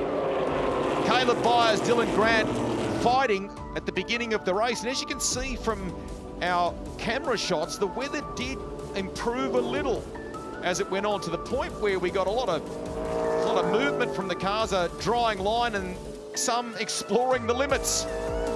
Elton Wichman getting back on there. Check out the sideways action from Lance Gerlach there. And this was the move down the inside. Ransley on Ward. A little bit of, what's the word for it? Not bump and run, but you know, we're Roberts racing in this game. We like that. We like to swap a bit of paint. Paint, exactly. And that was for second position late in the race. No denying the winner though. Byers does the job.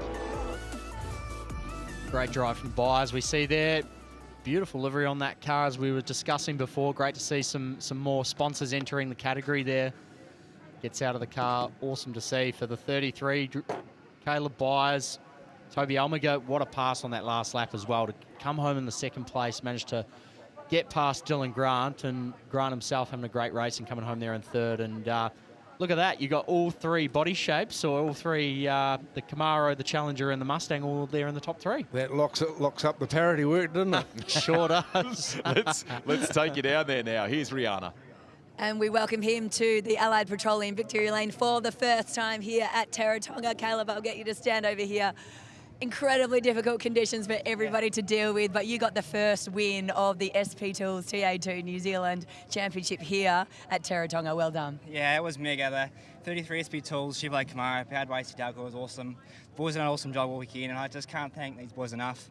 The car was wicked, and Dad turned his birthday today, so I'm sure I'll be shouting my beer tonight. Happy birthday, Dad. Congratulations, Caleb Byers. Thank you.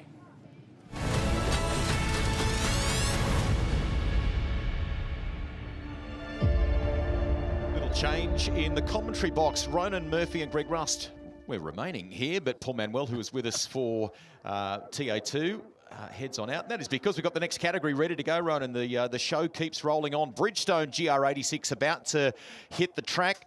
AJ Giddy did an amazing job in qualifying, a tricky qualifying session a little earlier today. We set the grid for the first one of the weekend based on your second fastest lap time. So he was consistent based on his form. That'll also see him starting in a pretty handy place for the feature race tomorrow.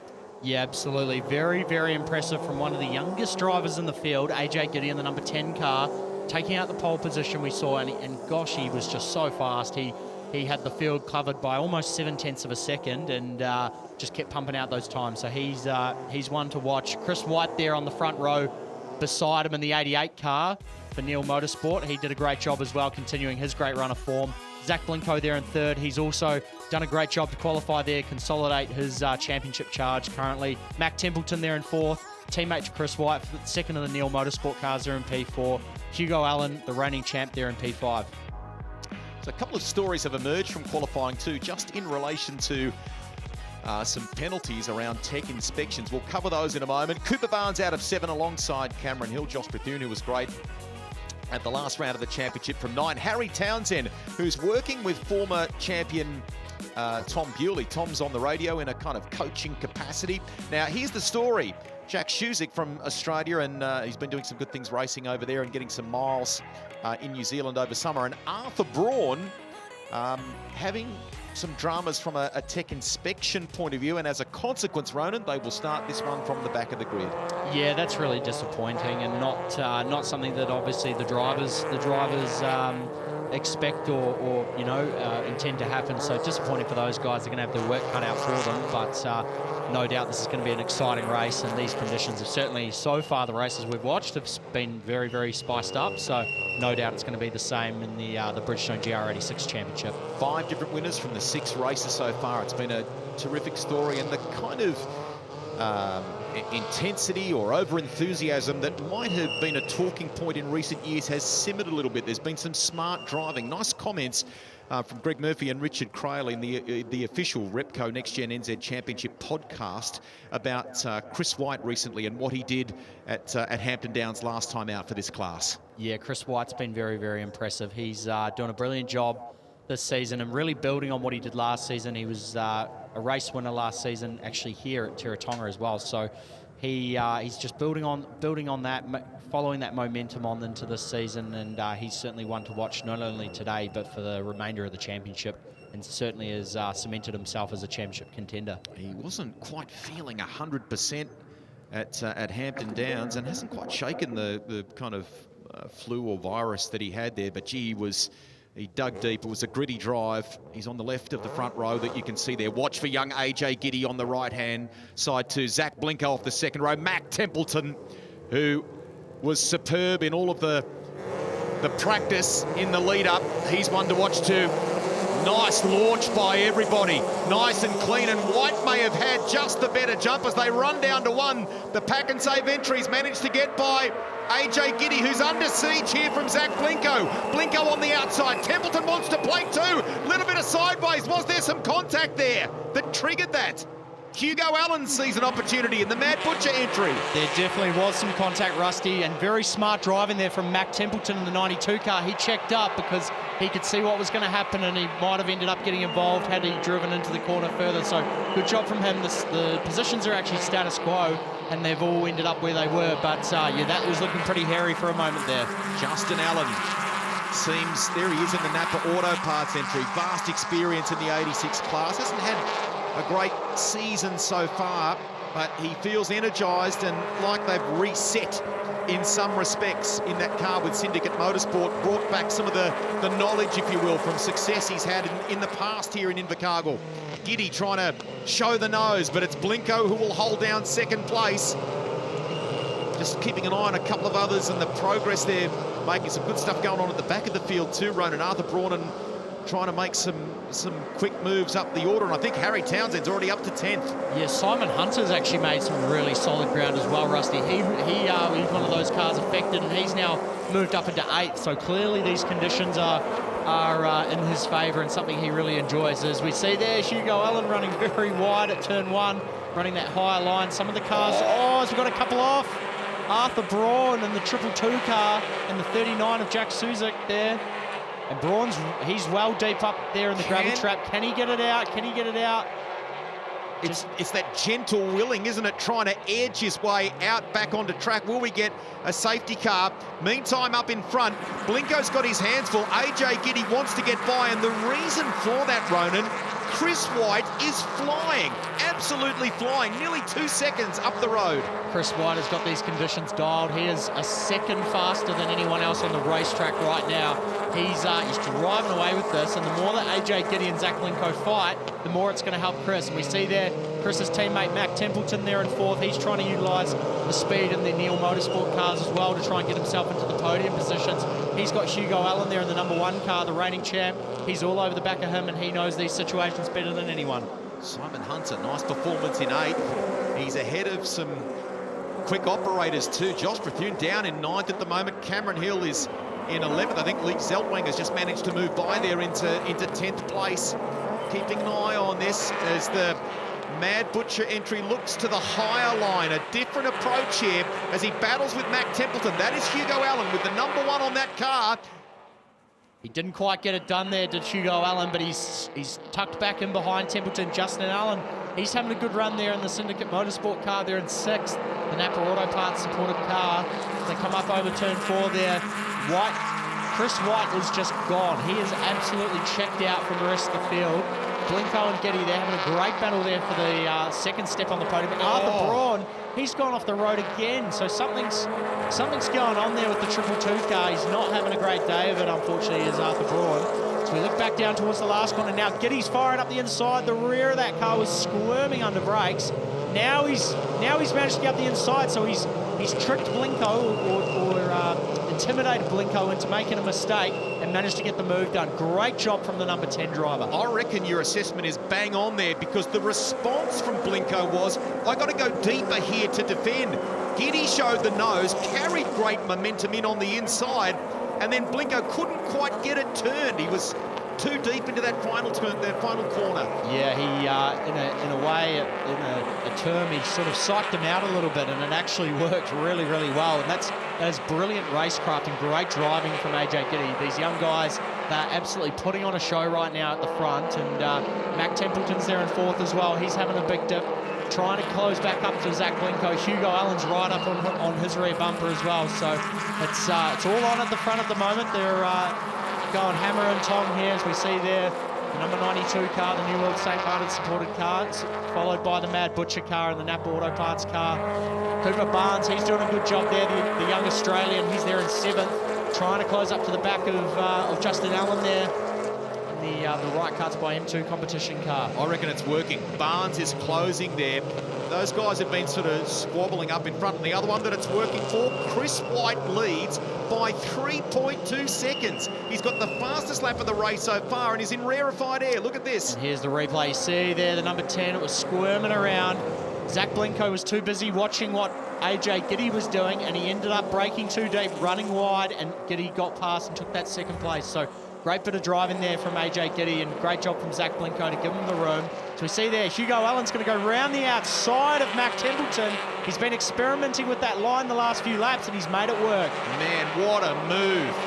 So got the feel for the grip level on the higher line there and uses it at Teretonga to great effect. Templeton, you can sense that he's filthy, but he just does not want to relinquish that position. It's happened. Allen is up to 5th. But the good thing for Mac in this situation is he might actually be able to learn something off Hugo Allen. Hugo's current lap times, he's right up there in the top 3 based on time. So if Mac can now follow Hugo and deal with the pressure he's now got from Justin Allen, he might be better off and might be able to use Hugo Allen to be able to try and catch up back up to Zach Blinko and AJ Giddy. Chris White keeps setting new fastest laps. Last time by was a 1:13.17. What is it that time by? He nearly replicates it. It's a 1:13.174. 4 1,000ths difference in the lap time. He's flying 3.8 seconds up the road. He's doing a great job out there, and at the moment it's looking very in control for the 88 car, the Pack and Save supported car. Chris White running out of Christchurch, run by Neil Motorsport. They're doing a great job there out in front. He's controlling the race beautifully. He's got a really, really solid margin, and just needs to go out there, do his laps, and that's as we see there, Justin Allen having a go at the number 92 car of Mac Templeton. Didn't quite get there, but Templeton's now got a little gap, and now Justin Allen's got to deal with the back with Cooper Barnes in the 186 car. The Designer Living car coming down towards 3rd to last corner. They get it dipped in, get back on the power. Be careful not to touch that curb too much on the exit there. We saw Barnes run out onto it a little bit, and then he cut back in onto the black stuff. Going down towards the last corner. Hugo Allen's managed to make a bit of a gap there back to Mac Templeton. So we see there Simon Hunter, Josh Bethune, Lee Zaltwang and Cameron Hill, and Lucas McGill, our Tony Quinn Foundation Scholarship winner, having a great battle there for the bottom part of the top 10. That's positive stuff for young Lucas McGill, who had an 18th birthday in recent days. They had a little gearbox issue with that car that he pressed on with yesterday in practice because he didn't want to lose the track time. AJ Giddy responds. New quickest lap, 1:12.94, but White still has 3.7 seconds safely in the lead. Giddy is obviously loving these conditions. A 1:12.9, the only car in the 1:12s. Chris White did a 1:13 dead, so he responded pretty well. He wasn't too far off. Hugo Allen, third fastest car on the track with a 13.6, so he's now focused on trying to chase down Zach Blinko. Mac Templeton struggling a little bit more. He was half a second slower than Allen, but he's now got Justin Allen and Cooper Barnes to deal with. As we see there, Barnes is gone. Now, has that come about? We see the tail end of that. Has that come about for some other reason? Was in that battle right on the toe with Justin Allen in 6th place, and it's damp there, as you can see, trying to gingerly spin the wheels and edge it out. Look at full rally mode. Yeah, you'd expect to see that on a rally car stage rather than the racetrack. And we just need to wait and see if he actually managed to get it out. He just needs to drive it out nicely. I saw it there, he had the throttle pinned, and that's not really going to do much. There you go, he's going on again. So he's now slotted in behind Arthur Braun. So those two, unfortunately, have lost out the most out of everybody. As we go back, he comes across the start-finish line. Unfortunately, lost a lot of time in the process doing that with that unfortunate spin. Trying hard, though, that's what happens. You're pushing on, you're trying to extract everything you can out of the car, and unfortunately, it just didn't quite come off. As we see there, Hugo Allen, he's all over the back of Zach Blinko. So the reigning champ, he is sniffing that podium. He wants a podium, and he's in prime position right now. He seems to have really good pace in that #1 car. So around about half race distance, AJ Giddy with a new quickest lap, a 1:12.69, and he's trimmed about 6/10 out of Chris White's lead. So there is some good speed in that number 10. Meantime, Hugo Allen eyeing up a top 3 spot here. So he's now closed right up on the back of Zach Blinko. 1:12.48 this time from Giddy. It's down to 2.4 seconds now. Giddy was the fastest car on the racetrack by 8/10, and Chris White was the second fastest car by half a second. So Giddy is over a second faster than anyone else on the racetrack, and he is chopping that margin back to Chris White. Chris White is going to have a bit of a problem shortly, and it's going to be named AJ Giddy. Now, we're hearing it will go time certain. They're likely to get the last lap board next time by. So we'll keep an eye on that. Time might run out here. And if that is the case, it is, in some respects, maybe a smart play from Chris White. Manage thing. Giddy's got some pace, that's for sure. Very impressive. What can he get that margin down to? And can Blinko hold on against Hugo Allen? Templeton right on the back of Justin Allen, who's managed to get to 5th place. So it's been a tough one for Templeton, who showed some good early speed. Back we go, there's Allen in that fight for 3rd place that we were talking about. Blinko just needs to hold on. And if this is indeed the final lap, unfortunately, it may end up being a bit too late for AJ Giddy. Chris White actually responded on that lap and did a 12.8, so that time the gap between him and White was 4/10, but still a huge speed disparity between AJ Giddy and the rest of the field. He is on fire out there in these conditions, and as we see there, Hugo Allen, he's up beside Zach Blinko for a moment there. He's putting Blinko under a huge pressure, and can he's got 3 or 4 more opportunities to try and get the move done. Can Blinko hold on? Just need to keep a little eye on what happens with the great officials at the start-finish line there, who have braved some blustery, cold conditions there today. I didn't actually see a last lap board, but we are being told by race control that is the case. Checkered flag is at the ready for Chris White, can tell you that. There you go. So the margin was 2 seconds. I reckon it's tighter than that. They head out of the final turn here at Teretonga and head for the line. The pack and save entry is going to do it again. Awesome performance from Chris White here in the Bridgestone GR86, first race of the weekend. He takes it out from AJ Giddy in the end by just over a second. Zach Blinko will hold on to that 3rd place from Hugo Allen. And on that last lap, AJ Giddy did a 1:12.2. He was a second faster than Chris White. So much speed in that number 10 OP Contractors cars. We saw there Josh Bethune and Lee Zaltwanger came across the line there for 8th and 9th. Josh got it. Josh got it. It was a photo in the end by, what was it? Some crazy number. It was 0.005 yeah, between the two of them. So 5 thousandths of a second, a fingernail at the end there to separate 8th and 9th. So well done to Chris White. Zach Blinko in the end holds on just over Hugo Allen. That'll be a nice shot in the arm for Justin Allen. Some positivity there. Has been a tough run for him so far this season. He knows this place well. Simon Hunter, 7th, and well done to Lucas McGill. Look at that in the fight with Cameron Hill, nearly in the 10 at the end. Yeah, clearly a lot of improvement there, and McGill, he's progressing really well, being run by James Marshall Motorsport. They're obviously getting him tuned up and getting him going better and better every time he goes on the track. And unfortunately there we saw Arthur Braun have some issues earlier on, so he was down the back. Highlights for you from Bridgestone GR86, their first race of the weekend here at Teretonga Park, and it was a great start by Chris White over pulse hitter AJ Giddy as they ran down to turn 1 for the first time, so much so that Zach Blinko entered the fray. So did Mac Templeton. A little bit of contact and some recoveries going on. You can hear us screaming in the background there as a result, and Hugo Allen sensed an opportunity. Now, this was the first of the dramas for Arthur Braun, and we do want to know if there's more to that story for the 222.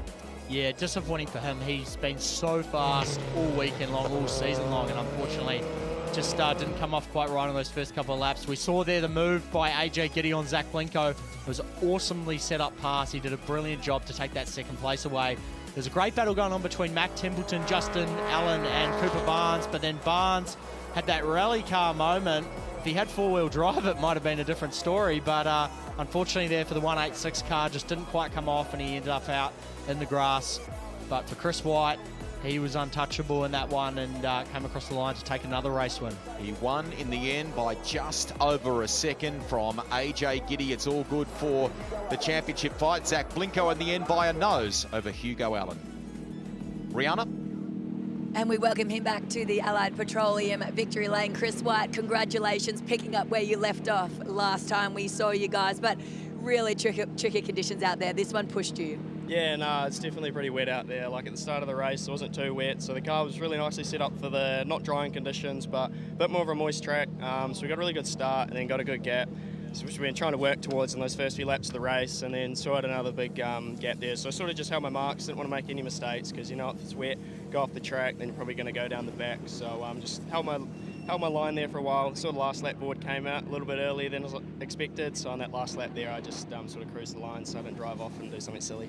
Great to see you've got a big smile on your face. Enjoy the celebrations with your friends and family. Taking up second place on the podium for the second race here, AJ Giddy from Mackenzie Motorsport. Congratulations, AJ. Couldn't quite get him there at the end. You guys were fast out there though. Yeah, definitely had some pace. It was a shame about the start, but managed to wheel him in. I think it was, it was a good race. It was a good race. We certainly enjoyed it. Enjoy the celebrations on the podium, and rounding out the podium for the first race here from Mackenzie Motorsport as well, Zach Blinko. Congratulations. You boys had your work cut out for you out there. Yeah, for sure. Obviously not quite the pace we were hoping for in that race, but yeah, good result, top 3 finish. That's what we were going for, so yeah, happy. Happy, and plenty more to come. Congratulations to our top 3 place getters for the first race in the Bridgestone GR86 Race 1. It's time for the podium presentation for Race 1 in Bridgestone GR86 here at Teretonga. Presenting the trophies, the Bridgestone Regional Manager, Gareth Michelle. In third place for Mackenzie Motorsport, Zach Blinko.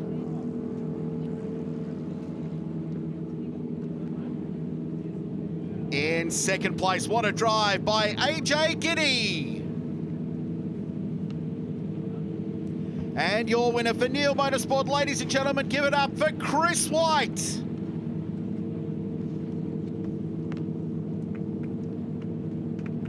That's the podium in Bridgestone GR86. A short break and back with Summerset GT New Zealand here at Repco NextGen NZ.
Welcome back to the Ascot Park Hotel, Teretonga International. We hope you're enjoying our coverage from the Repco NextGen NZ Championship.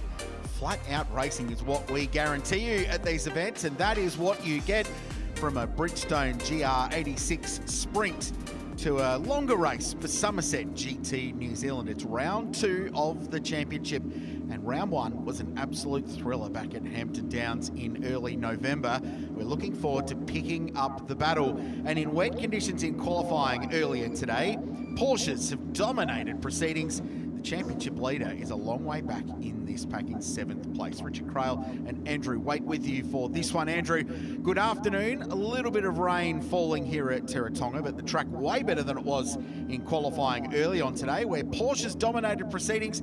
They locked out the first 3 rows of the grid as we get set for race 1. It certainly is a lot drier than it was this morning. Those conditions were pretty tough and pretty trying for these drivers, but these two in the front row, Rick Armstrong and Luke Manson, were separated by 9/100ths of a second in those conditions. So super close between them. And as always, these two may be teammates, but I can guarantee they are going to race each other super hard, and that is how it should be. We've already seen Sebastian Manson racing in CT Front. A little bit later on, you're going to see Marco Manson race in NAPA Formula 4 New Zealand Championship. And now we've got Dad Luke racing on the front row, the outside of the front row, alongside Rick Armstrong, who is the defending champion in Summerset GT New Zealand. And he's the pole sitter.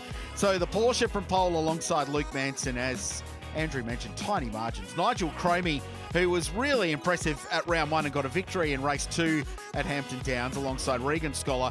Then Sam Fillmore out of 5, Andrew Child out of 6. Joel Giddy could not get the tyres switched on in the Mercedes in the wet conditions this morning, so the championship leader is out of 7 alongside James Parker in the IRC GT. And then the GT4 cars. So Glenn Chappell is going to start the Toyota Supra out of 1st in GT4, 9th on the road. This is the first time he has ever driven the car in the rain.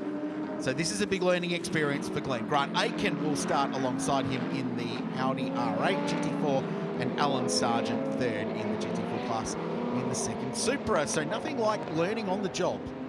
No, there is not. It's no better way to get involved and be out there, and especially on Teretonga, it is a hard track to learn in the rain as it is, let alone being the very first time in one of these cars around here. So to see the GR Super Safety car pull away, it's time to get set and ready for a race. The GT4 cars, this is part of the plan. They said we're just going to hold back from the open class cars out in front. We don't want to get involved in any potential dramas about 600 metres down the road at turn 1. Rick Armstrong versus Luke Manson on the front row of the grid. Nigel Cromie and Regan Scholar on the 2nd. Away we go. Summerset GT New Zealand back in action after a couple of months on the sidelines, and a brilliant start from Armstrong, comfortably in front on that long run down towards the high-speed turn 1 to 255 km/h approach in a GT New Zealand car. Great start by Sam Fillmore as well, a little bit further back at the start, but come through nicely up into 4th place. Wet conditions, Porsche flat 6s, the Michelin tyre they run. It is a perfect mixture for high performance for those cars. Grant Aitken's jumped the 2 Supras, brilliant start for the Audi of the GT4 cars. Really good launch from him, so he's got himself up to lead that class. Fillmore, as you mentioned, with an early pass on Cromie, so he's got some ground. Just in behind is Joel Giddy, James Parker next, but Armstrong checking out early. 2nd in the championship, just 5 points behind. He also leads the Porsche New Zealand Endurance Trophy, which is a highly sought-after title in this part of the world. So he is making a perfect start to his weekend at Teretonga. Regan Scholar putting pressure on the back of Luke Manson for the moment. Luke is obviously wanting to get his head down as quickly as he can and try chase down Rick. He knows he's as quick as him, but it's always hard when you've got a car in behind you like that. You can't help but look up at the mirror here and there to see where they are, to make sure they're not throwing a move up the inside. The other one who's been fast through practice as well, obviously completely different conditions, is the man behind Sam Fillmore here, Nigel Cromie. He's been very, very quick, certainly. Every time he's getting in that car, it's his first full season in that car for this championship, and he's been making massive inroads and certainly getting fast every time he's out there. Arguably the race of the NextGen season so far was race 2 of GT New Zealand at Hampton Downs, and they only had 6 cars there. Every single one of them just about had a shot at leading that, and it was Nigel who came out in front and got the win with a pair of 5th. So as a result, 5th in the championship coming in, sorry, 4th in the championship coming into this weekend. So it was an awesome performance, getting up to speed in the 992 GT3 Cup car. Armstrong by 1.6. Manson sets the quickest lap of the race. So his car starting to come to him now. Sculler in 3rd place, then Fillmore, Cromie, Child and Giddy clinging on to the back of the Porsches, but not making any headway at the moment. And James Parker's just on the back of them in that space frame V8 powered IRC GT with the Chevy Camaro body shape. Andrew Child certainly stepped it up this weekend as well. He's reasonably fresh into motorsport, his first full season of doing it, and to be sitting on the back of those cars out in front certainly shows that he's making those inroads, getting quicker every time he is on track. Trying to keep that massive Mercedes behind you as well is certainly a difficult job in itself with the amount of power it's got. Obviously this weekend, Joel, in these conditions, is not able to quite use that power like he has done with, it's so slippery, you just can't quite get the power down like you can when it is dry. This is a good battle. Sam Fillmore out of the final corner, which is 75 k's an hour on the exit of the corner. It's slower than that at the apex, and then all the way up to 255 kilometres an hour in dry conditions. Team saying they're about 10 k's an hour slower in the wet in terms of straight line speed. And then they open it up through turn 1, that long, constant radius corner, quick change of direction, and then into turn 3. And the lap's already half over. Short lap times here at Teretonga. Second, the margin between the leaders, and then this battle pack with Sculler, Fillmore and Cromie having a really good fight. And he expected Fillmore to get the elbows out a little bit. He said coming into the season, same car, better driver coming into this year. So he feels like he's taking a step up as he just shows the nose on Sculler into the final corner, and there was an attempted move there, couldn't get it done. He's going to get a tow down this long front straight of 830 metres all the way down towards turn 1. Certainly a little bit more of a straightforward weekend for Sam Fillmore this time, as for the first round he was obviously competing in the Australian GT World Challenge as well, so that was certainly a full-on weekend to run 2 cars and trying to adapt between both cars over a race weekend is certainly no easy feat. So now for Sam, it's obviously full focus on the 992 GT3 Cup car this weekend, as he's putting all sorts of pressure on the back of Regan Sculler. The Line Services car looks a treat, run by the great international motorsport team, who have got 3 cars here this weekend. Great Lyle Williamson is in the house as well, which is really cool to see. Really beautiful setup that squad has got, and the success that they've tasted in New Zealand motorsport over the journey. And their cars are 1 and 2. Here goes Fillmore with a big dive into the final corner to get himself into the top 3. Nicely executed pass and gets it done. So now the job is on Sculler to try and retake that position. Compromise going in, sorry Andrew, and he gets a good run out, so he's still in the mix here down towards turn 1. Yeah, great move by him there to get it done the way he did. Made it nice and commanding the way he threw it up the inside, got it done, and he's clearly got some pace in that car. And now it's an IMS 1, 2, 3. There is the team watching on. Range Trust calling the shots down in pit lane. Ready to go, no pit stops in this race or race 2, but there is a compulsory stop in the 3rd race, which is 50 minutes long, and there is a little bit of success time added if you get success earlier in the weekend. So you will have to spend a bit more time into pit lane, which does level the playing field somewhat. So while the weekend starts out challenging for Joel Giddy, qualifying down the order as he did, it may well come back to him as the weekend goes on. It's all about accumulating championship points. And that's the important part as well in these sort of races is, you know, using these races that aren't quite going your way to just maximise as many points as you can to be in the best possible position for your championship is Joel Giddy up the inside of Nigel Cromie, using the horsepower of that Mercedes. Obviously starting to get to grips with that car a bit more. It's no secret he struggled a bit in qualifying. I know Joel would have wanted to be further up the field, so now looking like he's reasonably racy. In the dry yesterday in practice, the top 6 were covered by basically nothing. Giddy, Armstrong and Manson in particular, you could throw a blanket over the 3 of them. So the competitive balance between the Porsche GT3 Cup cars and this Mercedes AMG GT2 car, very, very bang on this weekend at Teretonga. But in the wet, it's obviously a different scenario. Porsches are renowned for their wet weather ability and their drive ability.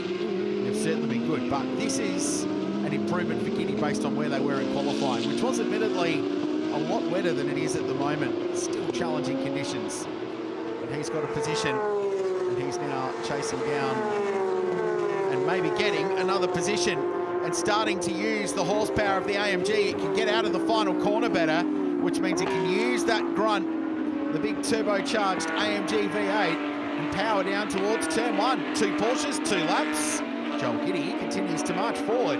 It's looking like that car's starting to come alive now. Maybe the pressures are a little bit lower. Those wets are starting to work a bit better for him, and all of a sudden now he's got a heap of pace, which is great to see. It's his nephew, AJ Giddy, we've just seen in the Bridgestone GR86s.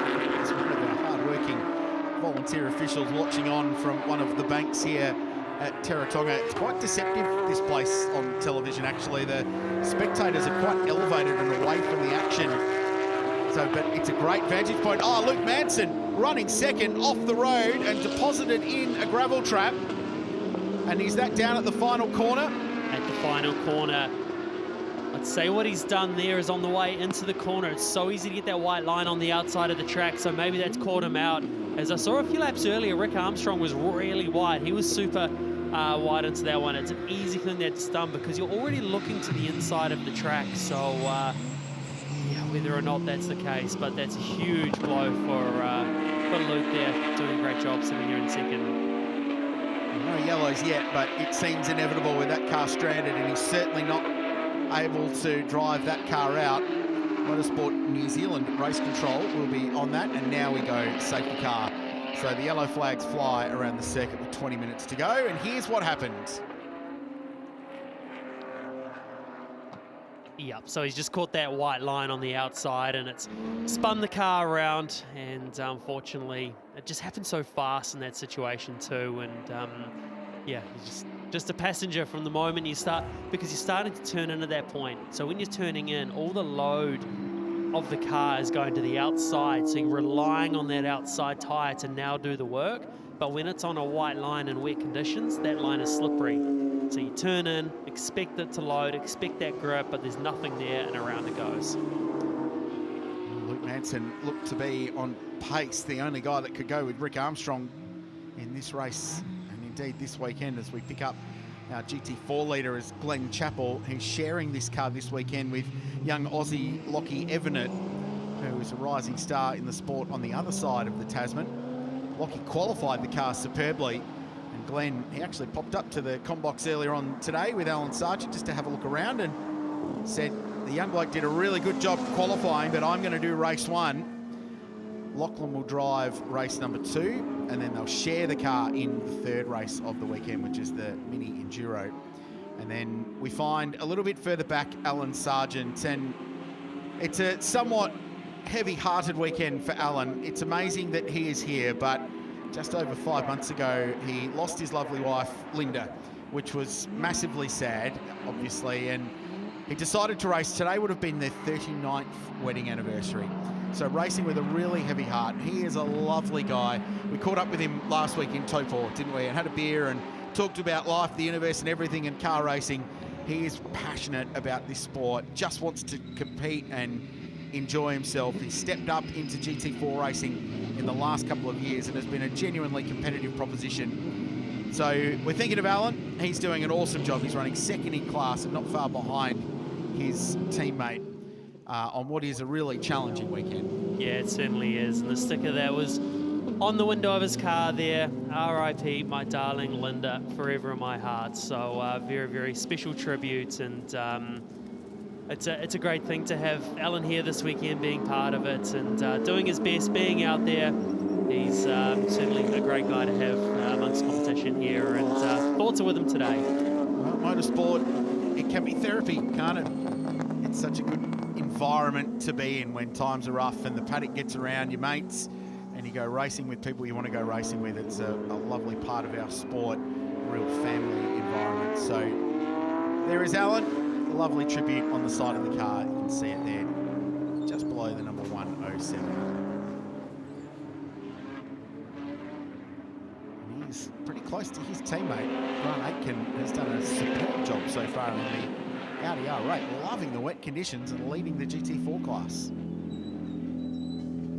Managed to get this car back into the lane, so they'll just have a quick look over it, get it up on the stands, and as you can see there, the airlines go in. So there's a lot of air pressure with the stands underneath the car, so they'll lift it up, the IMS team, have a quick look, clear out any areas that force air into the car to make sure that it's all breathing properly, doesn't overheat, make sure the brakes don't overheat, and they'll get it back out. But their best option here is to actually try get that car back out before pit lane exit will now be closed. So they might as well take their time and get the car back out there when they are ready. The safety car lights now out, and we get set for a restart.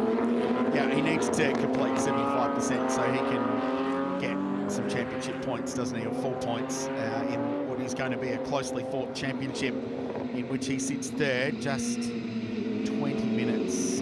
points behind Joel Giddy coming into this weekend. Rick Armstrong becomes the safety car. The Porsche leads the field back, but watch for the hunting Mercedes AMG. Joel Giddy gets one. Does he get two? Rick Armstrong shuts the door. Giddy's going to have to go the long way round on the run towards turn one. The Porsche will be slightly better under brakes, you feel. The battle is well and truly alive, but Joel Giddy wasted no time getting past Sam Fillmore. Oh, he rounded him up super quick, got a good run on the exit. And now, with Rick Armstrong in his sights, he needs to try and do this move as soon as he can, because he'll know that Rick is fast. So the more corners Rick can do in that Porsche, the further he's going to pull away. So as long as Joel can stick with him as much as he can, then he'll have a run down the straight. But Rick, he'll know all of this. He'll just be trying his best to try and gain that gap as much as he possibly can. As you kind of feel already, Joel started to look in his mirror, get a little defensive as he head towards the last corner. Rick is driving so well at the moment as well, isn't he? We caught up with his son, Marcus Armstrong, races in the NTT IndyCar Series at Hampton Downs at the opening round of Summerset GT New Zealand. They've spent a fair bit of time in that car, pounding around, doing laps. And Marcus said, yeah, the old man got close to me, and then I went out at the end of the day and just made sure there was a little margin. But he is driving superbly, Rick Armstrong, and now leads the race by a second. What's been super impressive is how quickly he gets the Armstrong's car switched on and up to that temperature and pressure and builds that margin early. And I think a bit of that comes back to the miles as well. You keep doing those miles, the more confidence you gain doing all of that, and it's really cool seeing Rick and Marcus doing those miles, getting out there. And I think for them as well, it's about Rick getting better, but I think it's just a great day out for them. I've seen them out at the track, and they just really enjoy going out there, and it's very, very cool to see. I wonder if we hope for his sake that Marcus's IndyCar career is long and prosperous, but I wonder if 10 years down the road they can do some racing together in the Porsche at some point, which would be cool. I know they've done a little bit in endurance stuff down in this part of the world, which would be tremendous to see. Here's Sam Fillmore. He's got Nigel Cromie in behind. We were past him earlier in the race, and then Regan Schooler. Andrew Child is next. Little freight train here with James Parker in the IRC car. G'day to Danny Studdard, who I'm sure is watching. He's in Australia at the moment. The IRC brand going gangbusters at the moment. They've got a new car called the SD coming online, which they're going to race in Australia, which is for more of a development category. So they're going to run that car without ABS and a bit more of an old school racer for young drivers to drive on the pathway perhaps up to supercar racing, while keeping the AM focus on the IRC car and some cars with ABS and traction control and the driving aids as well. produced more than 20 cars now. It's become really successful. Lots racing in the United States, where their agent, by the way, over there is IndyCar champion Paul Tracy. So there you go. He races one of those in the US too. Cool car, and great to see James Parker back out. And I'm sure Danny's watching, not just to see how James is going, but also his good mate Sam Fillmore. And they've been long-time teammates, combatants, rivals, enjoying their sport as Luke Manson is back on track, passing the GT4 cars, but he is 4 laps behind the leaders at the moment. Yeah, he'll be kicking himself for that moment that he headed into the last corner, putting him that many laps down, but it's still worthwhile getting him out on track to do as many laps as possible. Still get himself classed for the championship points as we see that Sargent off at turn 1. So he's gone straight ahead off of the exit of turn 1. Stopped before the tyres at least, so that car is beached in there. So it's a massive shame for Alan. So for the second time, the Summerset GT New Zealand will be behind the control of another Toyota Supra, but this time it's the safety car. Here's what happened. So Manson, we just saw, got past Grant Aitken. There's Glenn Chappell, and in the background goes Alan Sargent. Looks like it might have just snapped it on him mid-corner, perhaps. Yeah, it actually left the road pretty fast. So whether or not something like what we saw with Luke into turn 1, the rear's gone a little bit on him on entry. But either way, yeah, it's an easy thing done. He is certainly not the first car off there this weekend. We've seen a lot of cars off there this weekend, especially the CT Front cars as well. So it's certainly a commonplace where all the action is happening. Now we're under the control of the GR Supra safety car. We've been under it before, and I'm hearing from race control that the restart is under investigation. It's the only information we've had passed on at this stage, but they are looking at how that first restart played out. Now, if I'm a betting man, I'm going to guess it was in relation to Joel Guinea, possibly, and where he overlapped with Sam Fillmore on that start. Was it before the safety car line, or was it after? Yeah, that's what it's going to come down to. So whether or not that overlap and passes happen before the safety car control line, because once you've passed that control line, you can then race. So, and I know it's around where Joel was. So race control and driving standards observer Richard Moore will be certainly looking into that one. And as we go towards the last corner, he might give us an opportunity to look at exactly where that safety car control line is. So you can go at any point when the safety car is driven away, but the control line, the safety car line, is the point where you can overtake or overlap or get alongside or whatever it is. And that safety car line is also the pit lane speed line. It stretches all the way across the circuit from pit lane, so where you get to the 40 k's an hour, all the way across, and that's then used as the safety car line as well. And all the drivers told that in the driver's briefing, but sometimes when you get a really good run, you're going to send it anyway, aren't you? I think that's what may have happened. We'll have another look. So let's just have a look at this. Obviously, Armstrong, he's controlling the pace. Comes up towards the last corner, just to the bottom right-hand side of the screen. That is the control line. So after that is where they can go. So at that point there, he's not in formation, and there looks like there's overlap as well. So yeah, you can see then in behind as well, there was a few cars out of line too. So no wonder it is under investigation.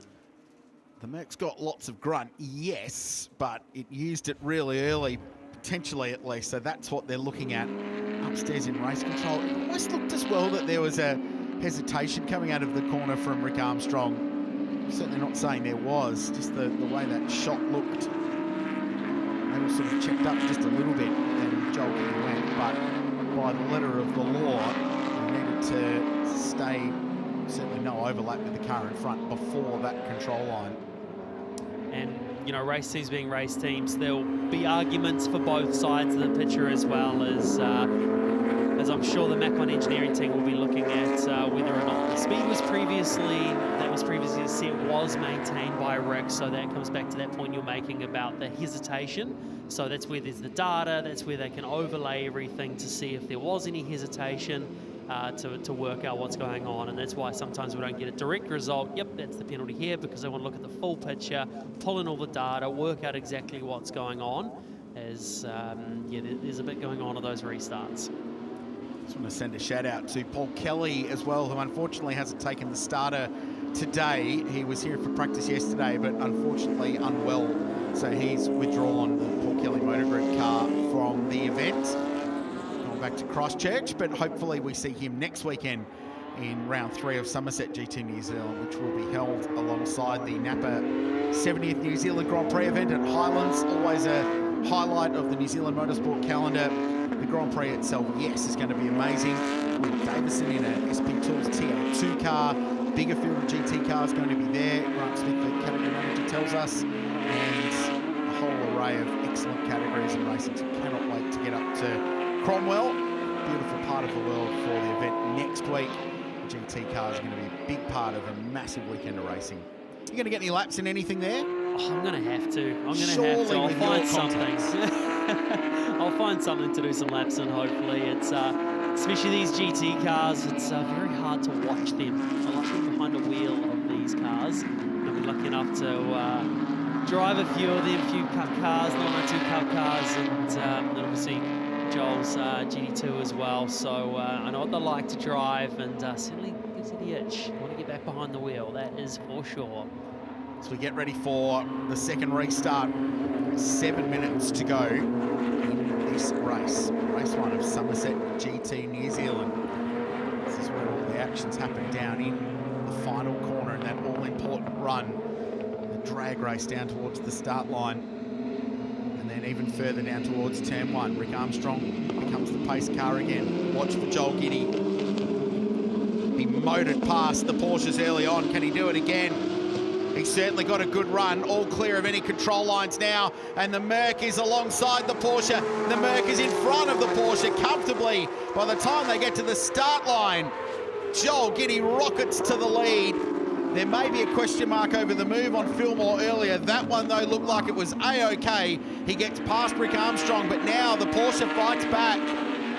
Rick's been so good on restarts, but he needs to pounce early. It feels like that when Joel Giddy gets this car up to speed, he is going to be very hard to pass. And that'll be frustrating for Armstrong as well, as Joel's car will be so hard to pass with all that straight line speed. But the IMS team will be on the radio saying the earlier restart is under investigation, so just take it easy and work out where you're going to make the move if you can do. Don't take too much risk. 1 lap to go after this one, we're told. So we're going to run into time. So Armstrong is going to have to fight. Fillmore defending now. 3rd and 4th place with Nigel Cromie and Regan Schooler in there as well, just in behind. So Cromie actually was passed at the control line last time by. Fillmore's got that position back. Pack of Porsches fighting on the run down towards turn 1. 1 lap to go. So we're starting to bunch up in behind Fillmore there. Nigel Cromie looking like he's got a bit of pace again in that car. And even if there is a penalty potentially being looked at for the race leader, he had to get past Armstrong, just build a margin. If it's a time penalty, you can minimise the damage, can't you? Yeah, you can. If it's a 5-second penalty, then that gets applied at the end, which is actually going to hurt Joel quite a bit because it's been safety car towards the end of this race. You've got, at this stage, near on the whole field within up to position 6 already within 5 seconds. Armstrong close, the lights flashing on the Porsche, but the championship leader who started this one down in 7th position is going to motor past the field, and for now is going to take out race 1 in Summerset GT New Zealand. Joel Giddy in the rain at Teretonga grabs race 1. Armstrong 2nd, Fillmore 3rd, really close behind them. A couple of cars line astern. And this is a fight for GT4. Grant Aitken holds out Glenn Chappell by 0.2 of a second. And Grant Aitken gets the win in the Audi R8. Great drive by Grant to pull that off, especially in these trying conditions. Grant with a lot of experience. He takes out the GT4 honours. Well, a bit to unpick about that one. There'll be some discussions post-race in Summerset GT New Zealand here at the Ascot Park Hotel, Teretonga Park International. Giddy, Armstrong, Fillmore, the top 3. Cromie, Schooler and Child, the 6. James Parker, 7th. And Grant Aitken gets the win by 0.2 of a second in GT4. So what a race. Kick-off round 2 of Summerset GT New Zealand from the start. A brilliant start from Rick Armstrong, leading down towards turn 1. Early moves on from Sam Fillmore. He was racing early in this one. Yeah, he certainly was. Got the move done nice and early. And then Joel Giddy with the horsepower of that GT2 Mercedes started picking them off. Nigel Cromie was first, followed by Regan Schooler. It's such an imposing sight, isn't it? That massive grille and the three-pointed star looming. Then this moment, Luke Manson was catching the race leader at that point and got the painted white line on the entry to turn 7 and was stuck in a gravel trap. That brought out the safety car and it opened some questions on the restart as Joel Giddy motored past Sam Fillmore. But there was a question and an investigation as to whether that was before or after the control line.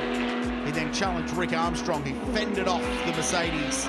Safety car was then called for the second time. And for Rick Armstrong, it sort of felt a little bit inevitable at this point. There wasn't a huge amount he could do. And the grunt, the torque of the big JG Sybil AMG GT2 motored past Joel Giddy, got the checkered flag first in race number 1 for Summerset GT New Zealand. Sort of compounded as well off the start there for Joel to be able to get that launch because they're all on a straight line. So it's purely just down to throttle application on that straight there. They can't, manipulate it through the middle of the corner. So certainly an interesting one. We'll wait and see post-race investigation, see what comes out of it. Regardless, Joel Giddy is going to be the one lucky enough to chat to Rihanna first down in Allied Petroleum Victory Lane, and he'll be joined by Rick Armstrong and Sam Fillmore. A racy drive, Allied Petroleum Victory Lane. Here's Ree. And as he walks over to us, big smile on your face, Joel Giddy, congratulations taking out the first race here. You had to work for it out there. Tell me how tough it was. It was pretty slippery out there. I think there was a bit of luck out there with the safety cars, and I was quite surprised how fast the car was because this morning I was nowhere. But you are somewhere now, so congratulations and enjoy those celebrations on the podium. And taking out second place in our Summerset GT New Zealand Race 1 here at Teretonga Park. Just walking over now, congratulations to Rick Armstrong. Sorry to hurry you out of the car, Rick, but we wanted to have a chat to you.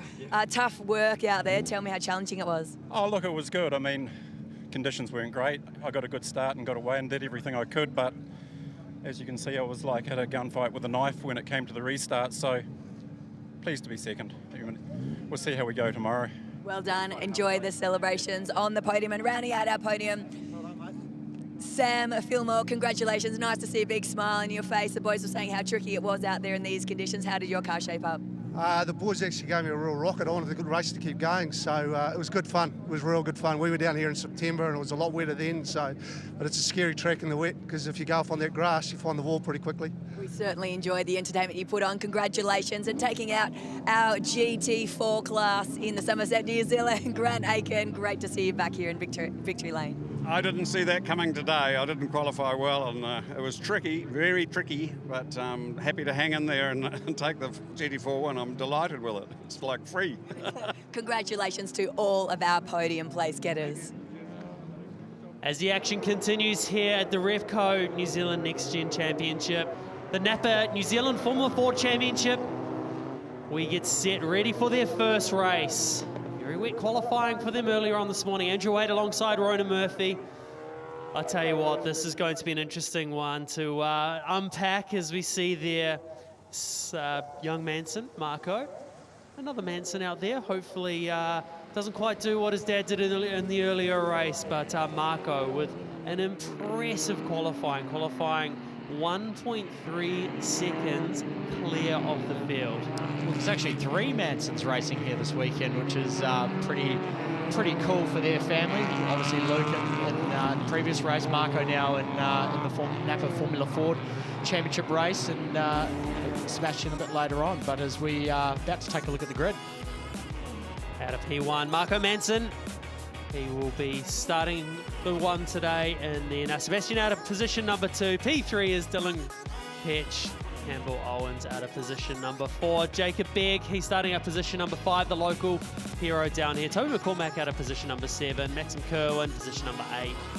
Matthew Basso as well, starting out of position number 9. Isaac Fletcher, position 10. And Olivia Lorenzen, she's new to the championship as well. We've got so many rookies in this championship, a total of 8 joining the championship this year. So fantastic to see. Obviously, it's a huge stepping stone, isn't it? As we see young Marco coming up to the grid, got the clear visor on. Obviously, in these conditions, you want that clear visor to be able to see as much as you possibly can. And this is where the nerves build, isn't it, Ronan? As you come up to the line, it's so hard to get these cars off the line for a race start. It certainly is, Andrew, and it's great to see so many different cars out there, all in different colour schemes. They're all looking super sharp. So we're not too far away from a race start. Obviously, the front row of the grid, we've got Marco Manson with Sebastian Eskandari Morandi beside him. Dylan Petch there off P3 and Campbell Owens off P4. So those top 4, they'll be looking to try and get away as we've got the lights coming on. The lights are on, and when they go out, we are underway with race number 1 here at Teretonga. Slow start there by Marco Manson, getting swamped off the start. Back to 5th position. Dylan Petch got an absolute flyer. He came from 3rd. He was more switched on than the front row, and he went to try and take the lead. Wide, and then we got one off at the exit of turn 1 there, all the way out into the gravel. That's the 21 there of Toby Mizuko there. It's easy thing done. That's just another car that's found the gravel there this weekend. I'm sure we'll see a safety car from that one. Yeah, really unfortunate there for Musico. Just looked like he went in a little bit too hot, and unfortunately he's fired off the road and through the gravel trap. So hopefully they can get that the number 21 car cleared there, the Miguel. But going back to the front there, we've got the NAPA Auto Parts there, NAPA Auto Parts car, sorry, of Iskandi Morandi there. And they'll be coming around to take the GR Supra safety car very shortly on this opening lap. And there was always half a chance, or maybe more than half a chance, that something like this was going to happen, Andrew Wade. It's unfortunately what happens in motor racing. You've got all these young kids firing down towards turn 1 in their Formula Fords. Yeah, especially in these slippery conditions as well. And the other thing to note with these cars, they are on the same tyre now that they race in the dry. So what that means is it's not quite as good in these conditions. As you can see there, Marco just getting swamped off the start. Didn't quite get the car away like he would have otherwise wanted to do, as Scandi Morandi there got into the lead. And as we look a little bit further back, that's where the action started unfolding. And just exit stage right there for Musico. He's would have got a bit of understeer. Yeah, looked like he was he just carried way too much speed and he completely misjudged it. But hey, that's part of the learning experience. And for all these young guys and girls, coming up, it's all part of the learning your trade and learning the racecraft.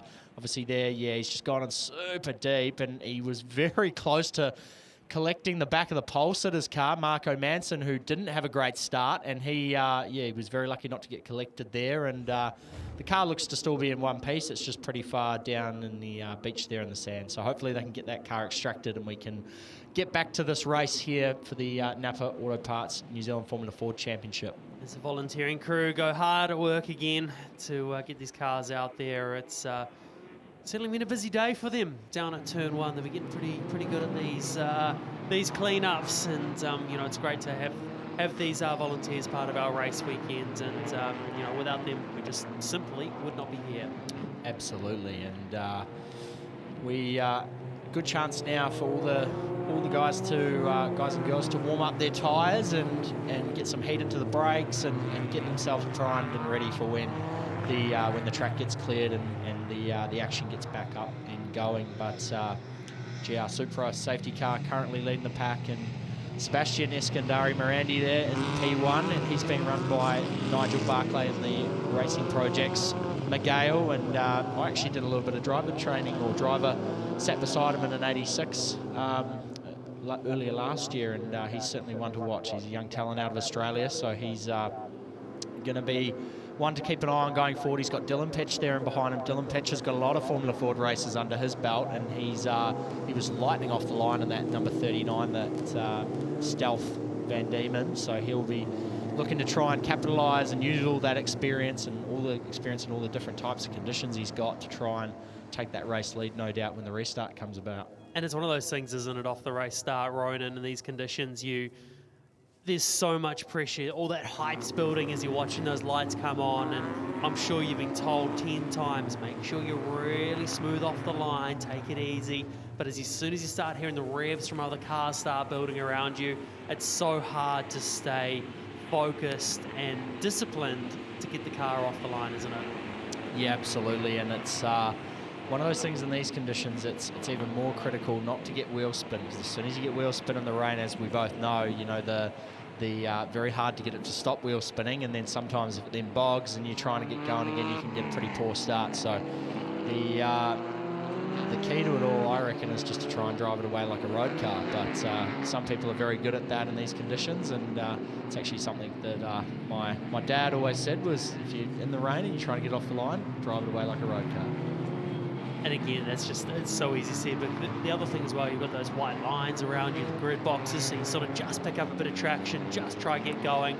You add a bit of throttle, you get the white line off the start box or another line somewhere else, it flicks into a wheel spin, and then it's just so hard to pull it back from there, isn't it? Yeah, absolutely. And Marco Manson, he certainly didn't get the best of starts, but he's got a bit of work ahead of him to try and pass the 3 cars ahead. But if anyone can do it, and if anyone's got the speed to do it, it's certainly Marco Manson. So he'll be looking to get going once the green flag drops, once we've got the stricken car of Toby Musico out of the way and back in the back towards the pits. But it's great to see as well, Andrew. So cool seeing all these different brands and makes and models of Formula Fords. We've obviously got a Miguel there leading the pack. We've got a Stealth, Van Diemen Stealth there in second, and then a pair of Spectrum 015s, which are built locally in Melbourne, Australia by Ball and Racing Developments, and then Jacob Big there in a Ray GR21 out of the UK, as we see there.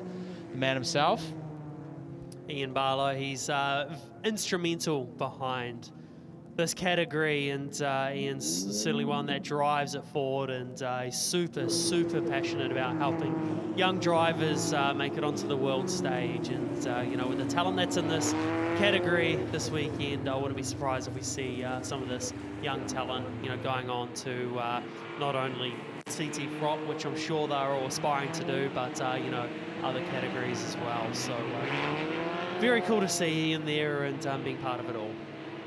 Absolutely, and we're looking further there. We can see the truck getting on the way. They've gotten that stricken car of Musico out of the gravel trap and back onto the back of the Hiab there, the Penny Holmes supported car. So they get it back on the road, getting the track nice and clear, and we shouldn't be too far away from a race restart. We've got just under 13 minutes now to go in this race, so hopefully we can get a restart shortly and get back to the action.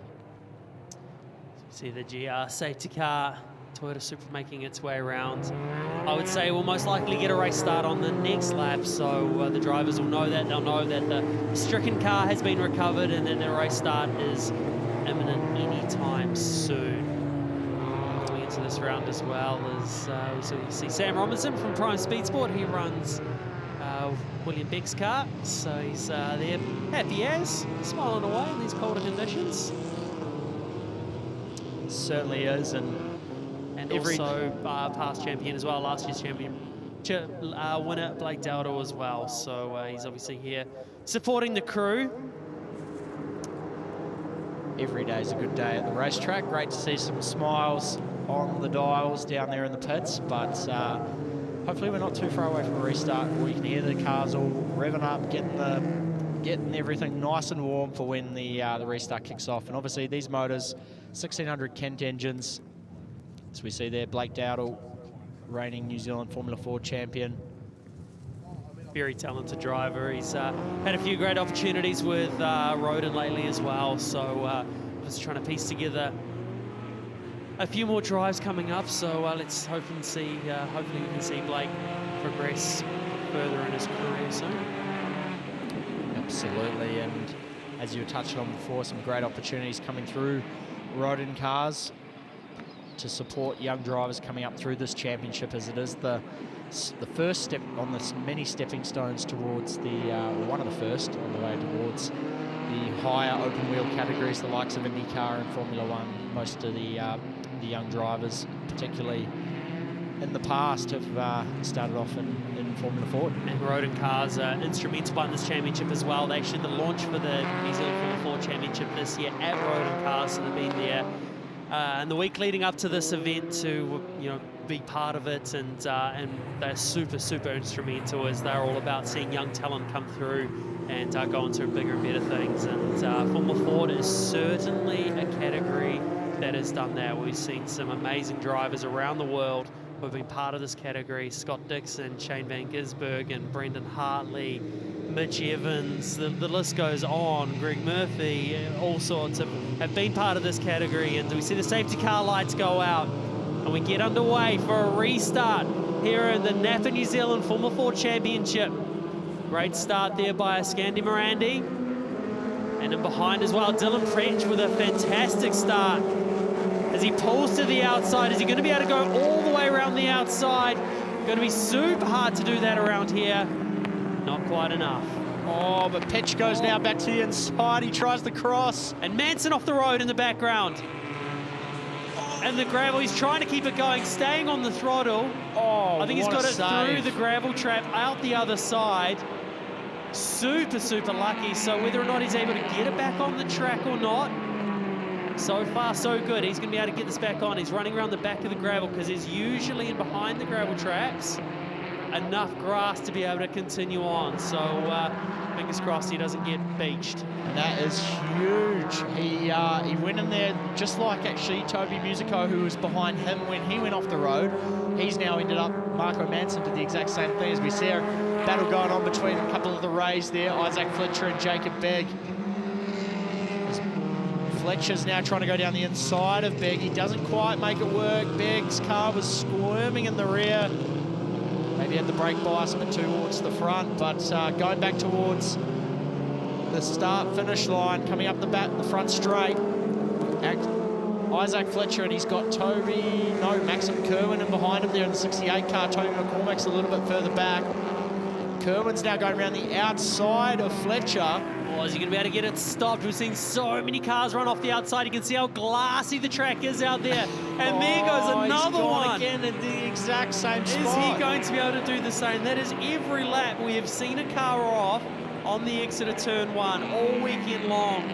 We've seen cars not only in Formula Ford, but every category go wide on the entry to one. It's just so slippery on the outside there. And we talk about the learning for these kids. Well, they're all getting it all at once, because Manson went off the previous lap. Now Kerwin's gone off, so who's next? It's nearly just the way that they go in there. You want to run that wider line, but because it's so glassy, the way that surface is, plus the way that the road actually, when everyone goes off camber out there, you just can't do anything. There's nothing you can do to save that situation. Absolutely, and you see there, Begg still under pressure from Fletcher. We've now lost Kerwin, so Kerwin and Manson and actually Toby Musico have all run off in the exact same spot. Musico wasn't so lucky. Unfortunately, he got beached and had to be pulled out by the high ab, and that was his race over. But Manson and Kerwin have both now done the exact same thing, one lap after the other. Cormac down into turn one. He would have seen a few cars off around him. Is that him off again? I think Kerwin might have gone off again, so he's really having a time of it out there in the wet, and he's now popped up back on the track behind Manson. Remember, this is the first round of the New Zealand Formula Ford Championship. The very first race of what is going to be a super competitive championship. As we know, year on year, it provides racing, it provides drivers that are on their way to bigger things. There's Dylan Pitch there sideways as he goes through turn 5. He can see the carrot in front of him. The lead is close to him up in front, but Scandi Morandi there looks like he's got pace too. As we see there, Patchy runs a slightly wider line going into the final corner there, and he's closed that margin down to Eskandari Morandi by, it's now down to half a second as they come across the line, trying to search for more water, get the car close to the wall there. There's some puddles going along there. So come out the front straight, that gap's now a second, so it's now opened up again. Iskandari Mirandi, he did a 14.5 on that last lap. He was 4/10 quicker than Dylan Petch. They're the only two cars on the track in the 1 minute 14s. It's so hard to be the leader in these conditions as well, isn't it? Around nice and wide, and there goes another one. Off McCormack. Is he able to get it through the gravel trap? He is beached. 3 Spectrums in the last 3 laps have all fired off in the exact same spot. Very strange coincidence, but unfortunately for Toby McCormack there, he's not going to be able to get out of that one. If the safety car comes out here, we are going to be in a situation where that lead is going to close down again. Safety car has been deployed, and this is great for Manson. Even though there is only 5 minutes remaining, we're going to be lucky to get a restart. And on that last lap, he actually did the fastest lap of the race by 1/10 of a second. So this is great for him to be able to close it up. But due to only 5 minutes remaining in the race, we'll be lucky to get much of a restart or able to see any inroads from Manson. Yeah, and Sebastian Iskandari Mirandi in that 44 car, he's done a great job so far controlling the pace. He hasn't made any mistakes. He's kept Dylan Petch at bay, and this again gives him another reprieve, and it may be the last reprieve of the race if the awesome team there going down, the awesome safety team here at Teretonga Park, heading down there to try and pull or extract Toby McCormack's car out of the gravel trap and see how long it will take them to do it, because if we can get it done in the next couple of minutes, we may be on for a restart, but if not, that might be the last safety car of the race, and that may set these positions in stone. Well, we do have a fantastic recovery crew doing a fantastic job. I highly doubt we'll see the reset of this one, and yeah, tough one to swallow, isn't it, coming off on that corner. It's and that's sort of things you got to think about as a driver, and for McCormack to think about moving forward, is there's been so many drivers off at that point. It becomes a situation where you've got to be careful through there. You've gone, right, I've seen so many cars come off there, I need to maybe pull it in just a little bit through there. Yeah, absolutely. And obviously seeing those 3 or 4 cars we've seen go off in the exact same spot in this race, obviously Musico was first at the very start, but then all 3 of the cars that went off next were all in the exact same spot, a little bit further around turn 1, and they happened 1 lap after another. So maybe there's something on the road down there. We're not 100% sure. It seems very unlikely, but it seems so strange that all 3 cars, all 3 drivers made the exact same mistake. Yeah, and it's as I was explaining earlier in the coverage as well, with the way it does work around here, it's certainly a hard corner to get right, as we're getting word that is the checkered flag from race control going to be displayed this lap, and that'll be Sebastian Iskandari Mirandi, who will take out the race win for race number 1 of the NAPA New Zealand Formula 4 Championship. Great drive by him to be able to stay out there and be able to keep mistake-free. These cars are so hard to drive in these conditions, aren't they, Ronan? Yeah, very mature head on young shoulders. He was able to control the race. He pulled a bit of a gap to begin with. Dylan Petch sort of threw a bit of a threat out there to him in the last few laps, but he mitigated the gap, managed it really, really well. And it's quite fitting. First race of the NAPA New Zealand Formula 4 Championship was won by a car supported by NAPA Auto Parts. Scandi Mirandi takes out the race win. Dylan Petch comes home in 2nd place. Campbell Owens, position number 3. Jacob Begg, the local hero, comes home in position number 4. Isaac Fletcher in 5th. Matthew Passau comes home in position number 6. William Beck, after a few issues in qualifying coming off the road, comes home in position number 7. Olivia Lorenz, she's home in position number 8. And Marco Manson, after coming off the road, recovers back to position number 9. Toby McCormack, who brought out the final safety car, home in 11th, and Toby Musico in position number 12. Let's have a look at some highlights of the race. And it was a great launch by Marco Manson, but it was just that next phase of the start where the car bogged down and got swamped off the line. As they made their way down into turn 1, the first of many cars running wide. into turn 1 there. That was Musico there, ending up in the gravel, which brought the safety car out. And then we got back underway with racing action. It wasn't long before Marco Manson did the same thing, came off the track, this time went through the gravel trap and got back on to finish a bit further down the order. And then Max Kerwin as well, a big move around the outside, tried it on, got out into the slippery stuff, and then ended up in the gravel and made it out the other side too. And it's really interesting, Andrew, as we saw there, Kerwin went off again, how the Formula Fords, they try and run that high line out into the shine, and just clearly there's no grip out there for those cars. But in other classes, we see cars running the high line and seem to be able to make it work. So obviously a very different tyre, different car, different balance and profiles of all the different vehicles racing over the weekend. So just really interesting how they seem to not be able to run as high a line as some of these other classes. And there was no stopping Ascani Morandi, who took out race number 1 for the New Zealand Formula 4 Championship. He will be relieved to get that one done in those trying conditions. Young Seb there getting his belts undone, waiting to do the podium presentations down there, as we see Dylan Pitch in the background already out of his car, the Racer Products Stealth.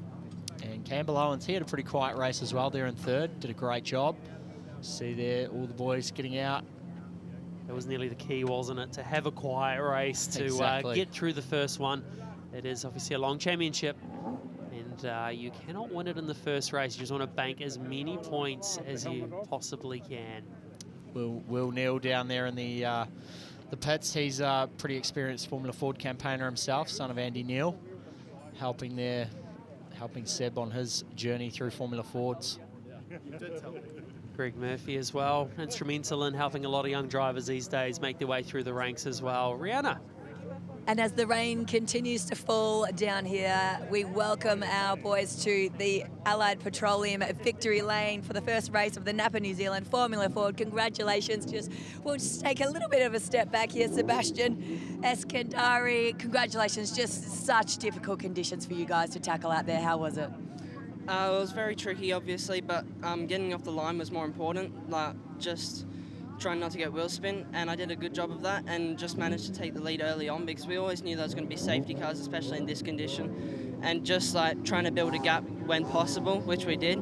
But then the last safety car came out, and so yeah, that was the end of the race. Really wise words for a very difficult race. Congratulations, Sebastian. And taking out 2nd place on the podium for the first race, we welcome Dylan Petch. Congratulations, Dylan. Everyone has spoken about how difficult it is out there. How was it for you? Oh, it was pretty tough, yeah. Definitely that race was just keeping on the island. Full props to Seb. That was a super impressive drive out of him. For someone of his age to come and jump on one of these cars and do that in the wet is super impressive. But no, good to get to P2. I do like the wet, so hopefully it keeps raining all weekend. We'll see what happens. And running out a podium for the first race, Campbell Owens, congratulations. A quick word for just how tough it is out there. Oh, there's no visibility out there. It's unreal. It's just, we took a gamble on setup. We were hoping it was going to dry out a little bit. It never did, but those safety cars came in handy for me quite a bit. Congratulations to all of our podium place winners. As the racing action continues, quick fire into the next one. We have the Nexen Tyre Mazda Racing Super Series. James Black starting out of the pole position. AJ Giddy doing double duties this weekend out of position number 2. Callum Pratt out of position number 3. Thomas Clemo, position number 4. Sam Dashfield starting out of 5. And Mac Burkett starting out of position number 6. Stuart Lawton, we know how fast he's been in previous years, position number 7. Simon Baker as well, starting out of position number 8. Anthony Talk as well, starting out of position number 15. Massive grid here for these Mazdas. It's certainly some fun, action-packed racing for these guys. Scott Mills starting out of position number 19. Steve Brown, who's instrumental in behind this championship and building it up to what it is today. Ronan Murphy alongside me. These cars look like so much fun to drive, don't they, Ronan? And when they all get together and battle away with each other, I'm excited. I cannot wait for this one to get started.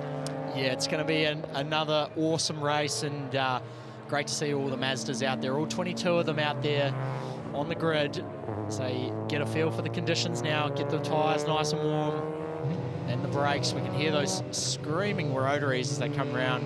Awesome class, and so we've got a mix of lots of young, hard chargers, up and coming kids coming through, along with some of the more seasoned competitors, some of the veterans of the class and of motor racing in New Zealand. So it's an awesome mix of young guys and girls that love their car racing, and all very, very competitive, looking to try and take home that #1 spot currently occupied by James Black there off the pole position. And qualifying was certainly dominated by James Black. He was nearly 1.2 seconds quicker than the rest of the field. So if he can get out in front here, he is going to be very, very hard to stop as we see them all form up onto the grid. 22 cars line up. Still got a few more coming down, and there's also an RX-7 in the field, so that's very cool to see as we the last 5 or 6 cars make their way down. It's starting to rain here a bit more at Teretonga Park. So we're not too far away from a race start. Black off the pole, Giddy on, sharing the front row with him, as Andrew said, doing double duties this weekend in the Bridgestone GR86 Championship. Callum Pratt there off P3. Especially with that bigger field as well, it just takes so long for the guys up front. But the lights are on, and we are underway with race 1 for the Mazdas. Great start on the outside there for AJ Giddy.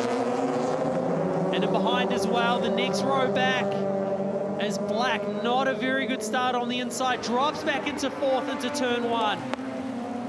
Giddy got an amazing start. Oh, straight away, Black into the side of... Oh, they're going everywhere. There's a car. It's a big traffic jam down there at turn 1. Cars going everywhere, sprawled across the road. There was about 3 separate incidents within one there. And that's going to be a red flag after that. And I think, unfortunately, that was caused. There was contact between James Black and another car down there that ran around. And then from there, everyone else just sort of added to the domino effect and became a part of it. We see there Black, he managed to get back on the black stuff and get going again. But the rest of the field there, we've got Price in there, the number 32 car as well of Alexander Canty. Canty was quick yesterday as well, so that's a real shame. Elton Wickman's in there in the 28 car. Unfortunately for these guys, not an ideal start to the race. Never an ideal situation, but looks like all the cars mostly are intact. They're just unfortunately stuck down in the gravel trap, so they're just going to have to be extracted. As we see there, Callum Pratt, he was the other car that got tangled up with James Black. So Black and Pratt, they were arguing it going down towards turn 1. AJ Giddy got a good start, but he had a lot of wheel spin off the line, and then he sort of came out of the throttle and converted it. So we see there, Giddy, they were all pretty sheepish off the line, but then Giddy converted it, got that second gear engaged and went. Thomas Climo there in the number 2 car followed him. But there we see James Black, he started to get going and then he just braked way too late. So you can see there, he had already lost it, fired into Pratt. The rest of the field were looking up ahead. Simon Baker got turned around there as well in the number 11 car. And unfortunately, everyone else got tangled up, as we see there. So it's really off Black. The line there. Yeah, it's a lot of wheel spin. If you watch Black into turn 1, so what will happen here is the rear of the car actually snaps sideways, doesn't it, Ronan? And at that point is where he starts losing control and then fires back over to the right. I'm interested to see what happens a little bit further back as we get word from race control that all drivers are A-OK, which is the absolute main thing, as we see Lawton there as well getting caught up. And that one too. 47 car of Philip Clemmis got turned around as well. So there was a bunch of cars in there, almost too many to count, that most of them actually got going again. They were either just in the grass or got turned around on the concrete there. Baker got turned around going down there. He was probably trying to check up from the incident and get himself stopped, and maybe a couple of cars behind didn't quite see, but everyone gathered themselves back up. Unfortunately, we've got about 3 or 4 cars stuck down in the gravel trap, so hopefully they can get cleared away very shortly, and then we can go back to green flag conditions in the not too distant future. It's certainly been an action-packed corner, that one down at turn 1. This time a little bit different. That was more or less on the entry on the way in, and there's a bit of a domino effect for the cars in behind following off, as it's so hard to see, isn't it, Ryan? With the amount of spray as you're going into there, it certainly makes it very, very difficult. 100%, and the conditions haven't really changed all day. We've had a light drizzle of rain here at Teretonga Park, here in Invercargill, and it's meant that the track stayed pretty slick, pretty wet, and the grip level probably hasn't really changed too much in that time either. And unfortunately, the start of this race has ended in tears for a few people, and hopefully we can get these cars cleared, and they're all in one piece, and can get them back onto the back of the train there and get this race going again. But as again the crew here, they've been pretty busy and digging a few cars out and having to assist quite a lot today, and I'm sure that was on the forefront of some of their minds going into a day like this. Yeah, it certainly is, and just the work that's going on with the recovery crews down into turn 1. So a massive, massive thank you to all the volunteers. They are super, super passionate down in this part of the world. They just, they always greet you with a smile, and they are the hardest workers. And, talking to a few of them, getting the track ready for us to be down here this weekend. They've spent late nights every single night for months on end, getting this track to a position it's in now to allow us to go racing here. So huge thank you to them, and obviously the NextGen organisers as well for pulling this whole event together, and race control, everyone behind that side, behind the scenes there as well, as it just is such a huge effort to pull these events together. And Ronan, you and I, we come from the racing background. We've in the past we turn up, go racing, and then wonder why this happens or that happens, and we now get an insight of more what goes on in race control and driving standard side of things and volunteer side of things. And when you see what actually goes into an event, it certainly gives you a whole new appreciation, doesn't it? It certainly does. It requires a lot of incredible people and a lot of blood, sweat and tears to make these events happen, and keep everyone safe, keep everyone enjoying it, and at the end of the day going racing. It's certainly one of those things. So that is our championship leader as well, Alex Canty. So that is not good for the championship. This is obviously round 3 of the championship this weekend. So that looked like it was carrying damage on the front left with the way it was tracking through there. We'll keep a close eye on that one, but that is a massive blow to his championship. And AJ Giddy is actually second in the championship at the moment, just 1 point in behind, and Stu Lawton as well. He's also part of the championship. He's down, he's been caught up in this incident as well. So certainly a big blow to these guys. He is still just staying off to the side of the track, so I'm wondering if he is carrying quite a bit of damage to his car. There's a lot of damage there to the back of Callum Pratt's car. That exhaust is hanging pretty loose off the back there. It's obviously taken a hit from that contact with James Black, and it's the rear bumper's actually been dislodged as well. So he's got some damage. He's getting you can see all the pebbles and dirt and rocks coming out of the back of that car. So he's done a good job actually to stay off the racing line and be a bit courteous to the rest of the field. It's worst thing when someone comes back on the road and they're straight on the racing line and get dirt and gunk all over the track. So he's done a great job there to be considerate. But we go back there. Certainly that incident with Canty being involved has helped AJ Giddy's cause when it comes to the championship. They were separated by 1 point coming into this round, so that's gone massively in the favour of Giddy. But wait and see, as we may get a race restart. Race control have confirmed that we'll get a race start very, very shortly, and it'll be a full restart, and it will go time certain from here as well, so it will be shortened race. But Canty looks like he's going to take the grid here as well, so obviously he's comfortable with that car. Well, it needs a bit of a clean-up after this.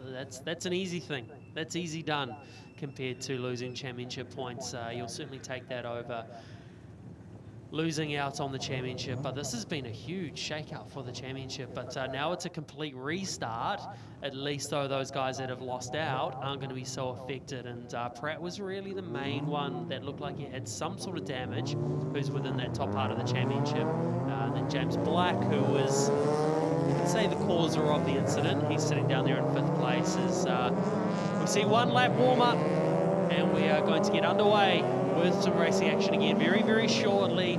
Let's hope they can all make it around turn 1 this time in one piece. It's certainly been a hot spot, hasn't it, Ronan, in turn 1? It certainly has, and probably the biggest thing to note from all of that, and just seeing the grid, all the cars lined back up, is no James Black. So our pole sitter is not going to be taking the restart. So he'll be bitterly disappointed, no doubt, and that sort of gives AJ Giddy the front row of the grid all to himself, and a bit of a chance. Hopefully he'll be looking to get a bit better start than what he did last time, and he had a lot of wheel spin, and if he can just drive it away nicely, try and drive away from Callum Pratt and Thomas Climo, then he'll be in a better shot to try and win this race comfortably. And Sam Dashfield, he's there in, well, 5th, but actually 4th now on the road without James Black, with Mac Burkett there, the kid from Blenheim there, from the top of the South Island there in 6th, Stuart Lawton there in 7th, Simon Baker there in 8th, and Brian Walker there in 9th. And there's certainly some momentum as well behind AJ Giddy. He did a clean sweep at Hampton Downs at round 2 of this championship, so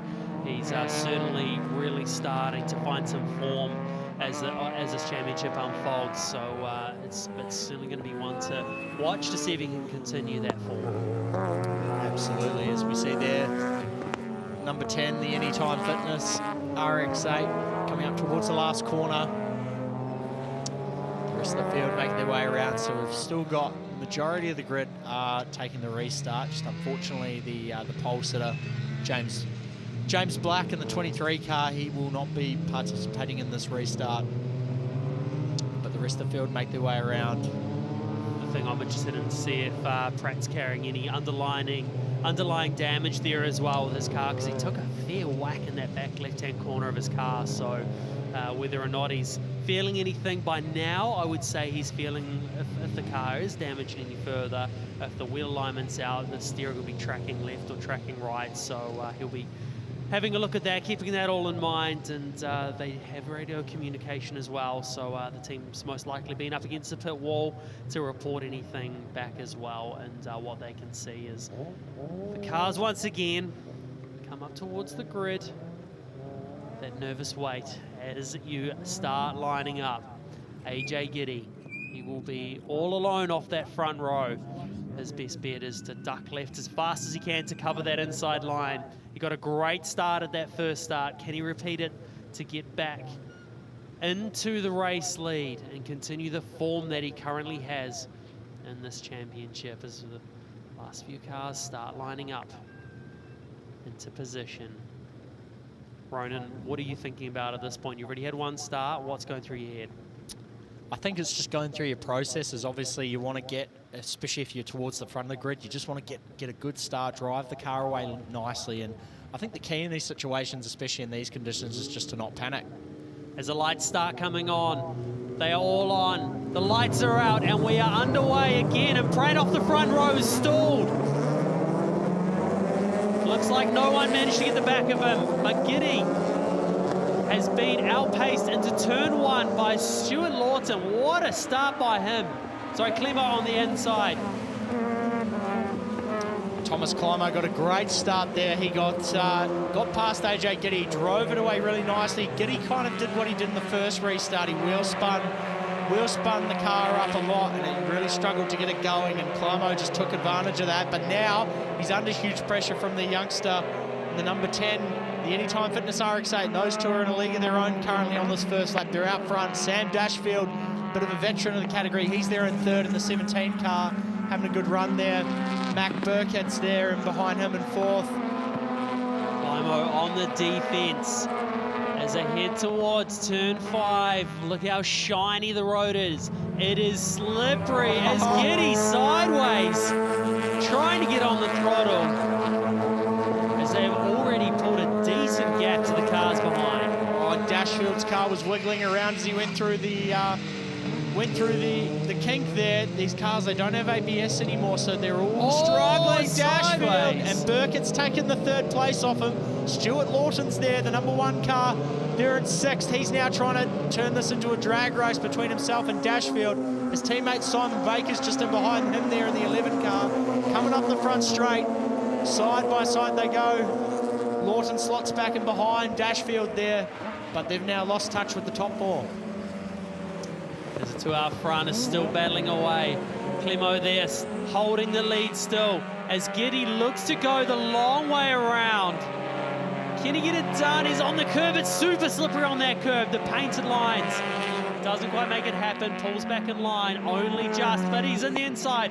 Again, still side by side. There's a... Oh, they make contact. Oh, he almost went off the road. This is great racing between the Mazdas. Gave him enough room there. There's a little bit of contact, but Rubbing's racing. We're going down towards turn 5. Clemo again fires it in. He gets down towards the apex. Giddy got off that corner better that time. Is he going to look to have a go down at the final corner? He certainly has some pace in that car, does Giddy. Looking to continue the form that he already has. And these two are beginning to pull Mac Burkett along with them as well. He's having a great run there in the 85 car. He's catching up to the back there of AJ Giddy, who's not too far behind Clemo. As we look a bit further back there, Sam Dashfield. Oh, we got one off. Is he going to get it stopped in time? And he's hit the wall. That's Wayne Talbot there, collecting the tyres. Didn't quite catch which part of the circuit it is, but at least he pulled enough speed out of the car initially as he's trying to drive it away there. That's got some pretty serious damage in the back there. You can see the rear wheels pointing the wrong way. It's very inwards. A lot of toe in on that car now. But red flag once again. Unfortunately, there he became a passenger after the car rotated, and he's sliding across the track. You can see he had all 4 wheels locked up to try and stop it, but unfortunately, nothing was going to come of that. As we see there, coming down towards the back straight. Oh, and he's lost it by himself. Oh, in the middle of the straight as well. That shows how sketchy these conditions are for these drivers. Oh, yeah, that wasn't good. Collected the tyres. That's a decent hit for him there. I don't know about you, Andrew, but my calling on that, I reckon he maybe compression locked on. He was trying to down change and maybe got the rears locked up, because it was a pretty odd place to sort of have that. It's probably at the beginning point of the braking, especially in the wet, so maybe a compression lock and the rear wheels, and when they do that, you slightly mismatch the gear, or misrev. You don't get the revs quite right on the down change, and it ends up the wheel speed and the road speed end up being different. It can lock the rear tyres and then end up with that happening. As we see there, all the field bar Thomas Clemo are a bit confused as to where they're actually supposed to be going, and the rest of the field are getting a little bit lost as well. So a little bit unsure as to what the what's going on there. Under a red flag situation, a hard and fast rule for this one, unless I've been told otherwise. They are going back into pit lane, but generally under a red flag situation, you always go back to where you started. So if it's qualifying, practice, and it goes red, you go back to pit lane. A race, you start on the track, you go back onto the track. So the race will not be resumed. Race control have deemed it to be over and done. So a little bit of a miscommunication there, but either way, it won't affect the competitors that were behind. So yeah, real unfortunate way to end that race. Yeah, disappointing way to end, and unfortunately we didn't get many green laps there. But let's take a look at the final results. Thomas Clemo came away with the victory from AJ Giddy. Mac Burkett there in 3rd, and he had the fastest lap of the race, so he did a great job. Samuel Dashfield there in P4, Stuart Lawton there in 5th, Simon Baker, his teammate, there in 6th, Dylan Price there in 7th, Brian Walker in 8th, Callum Pratt ended up salvaging 9th, Elton Witchman there in 10th. Rounding out the top 10. So we wait for the rest of the results. Alexander Canty there, he was our championship leader going into the race. He's there in 11th. Philip Clemis there in 12th. Paige Macy there 13th. Anthony Tork in 14th. Steve Brown there in 15th. And Peter Farrell in 16th. Wayne Talbot, James Black, unfortunately didn't finished the race, both with unfortunate incidents. James Black on the first lap and Wayne Talbot was the race-ending incident. Certainly trying conditions for these guys. And Clemo there was able to get the race done, but whether or not it's that full 75% race distance, whether or not it's going to be deemed. And we have plenty more action coming up over the rest of the day. The Castrol Toyota Formula Regional Oceania Trophy race coming up very soon.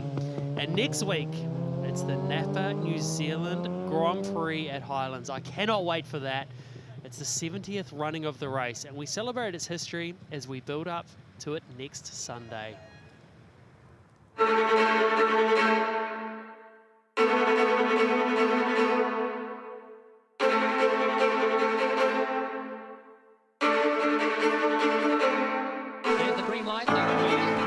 Saw the star power from the USA and our local heroes here in New Zealand take centre stage. Davy Jones, a good spot, a former winner of this event. Well, the best two resident New Zealand chances would be with Kenny Smith and the Auckland youngster Paul Radisich. And a young bloke from Brazil who won the 1982 Grand Prix in the same year that he subbed in for Nigel Mansell in Formula One. Americans then dominated. Experienced racers Davy Jones and Ross Cheever took 2 races each, Dean Hall winning another. In the late 80s and 90s, we had adopted Formula Atlantic, which in New Zealand and in Australia was called Formula Pacific. For obvious reasons, it was essentially the same category. And Formula Atlantic was a big deal in North America, and as a result, a lot of drivers from North America came to New Zealand to race, and there were some very good ones who went on to win the New Zealand Grand Prix. One name in particular that I remember is Davy Jones. The New Zealand Grand Prix for 1987, won by the New York man, Davy Jones. Who was a young kid, came here. He had raced Formula 3 in the UK with Ayrton Senna and Martin Brundle, and came out to New Zealand, and he was a star. And he came here a few times and never failed to impress the crowds, both with his driving and as a very personable fellow off the track. You know, I was 19 years old. I was at our family home in upstate New York in the States, and I got a call from Graham to come to New Zealand. And next thing I know, it was over the holidays. Here I am, I'm flying an airplane halfway around the world to come over and to race for Graham Lawrence. From the start, it was Jones who leapt into the lead from pole position, and that was the lead he was to hold until the end. I've always said that the Formula Pacific car, Formula Atlantic as we know it in the States, the amount of power that the engine puts out, to the amount of downforce that you have with the ground effects, the grip level that you have with the tires, it's just the ultimate package to drive as a car. Racing against Kenny Smith and David Oxton and the likes, I mean, it's like, these guys are fast. The track was historic, it was bumpy, and you know, it was a good track. The new lap record, what's your reaction to that? I believe you've knocked about 1/10 of a second off.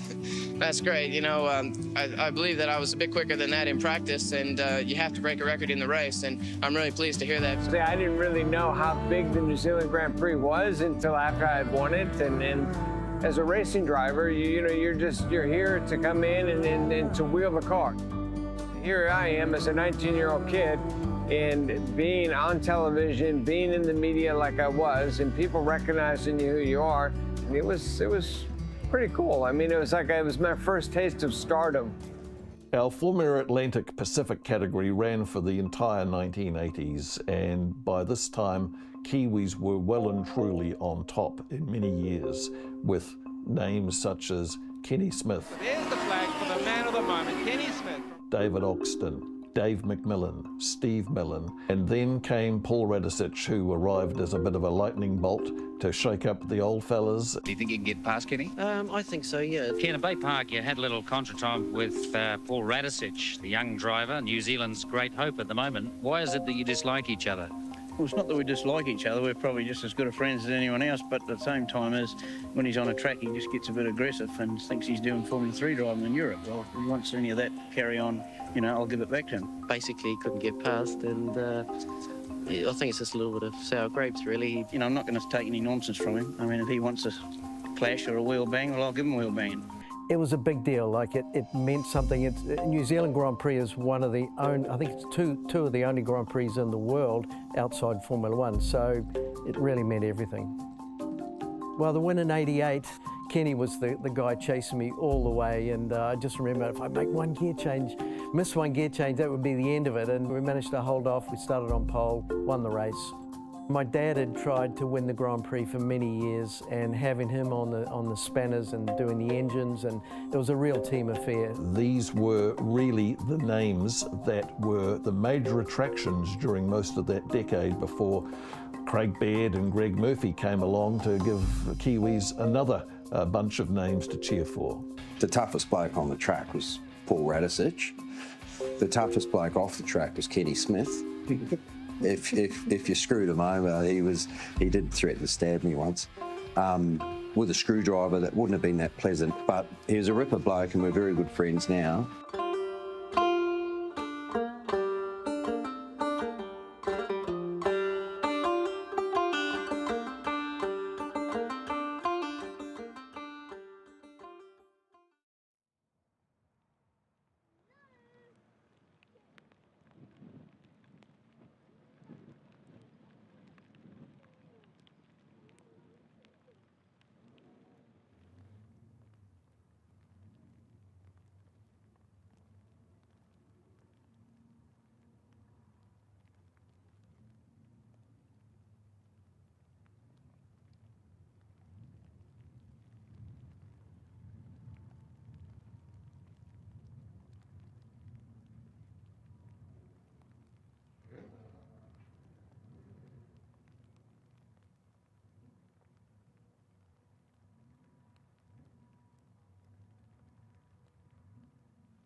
Welcome back to Teretonga, where the weather is wild as the racetrack, and we're getting set for Castrol Toyota Formula Regional Oceania, race 2 of the weekend and the 10th in an utterly compelling championship.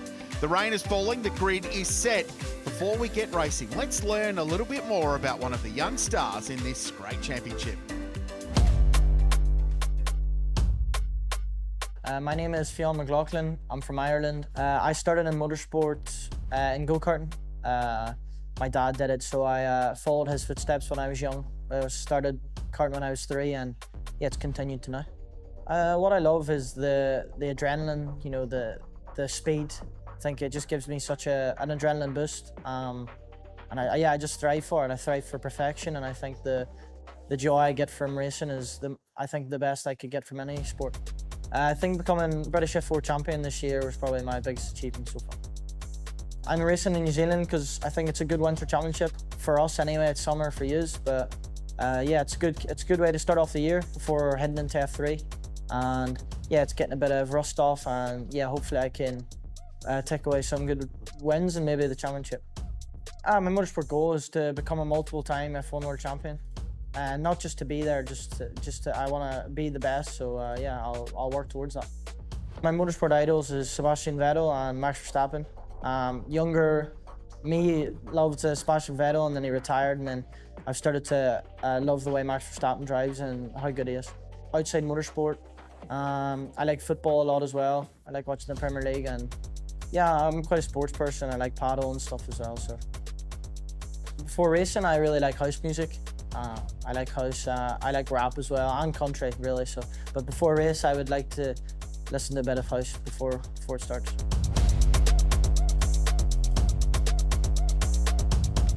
That's 18-year-old Fionn McLaughlin from County Londonderry in Ireland, and he is the 2025 British Formula 4 champion, so comes into CT Frott with some experience and some track record of success.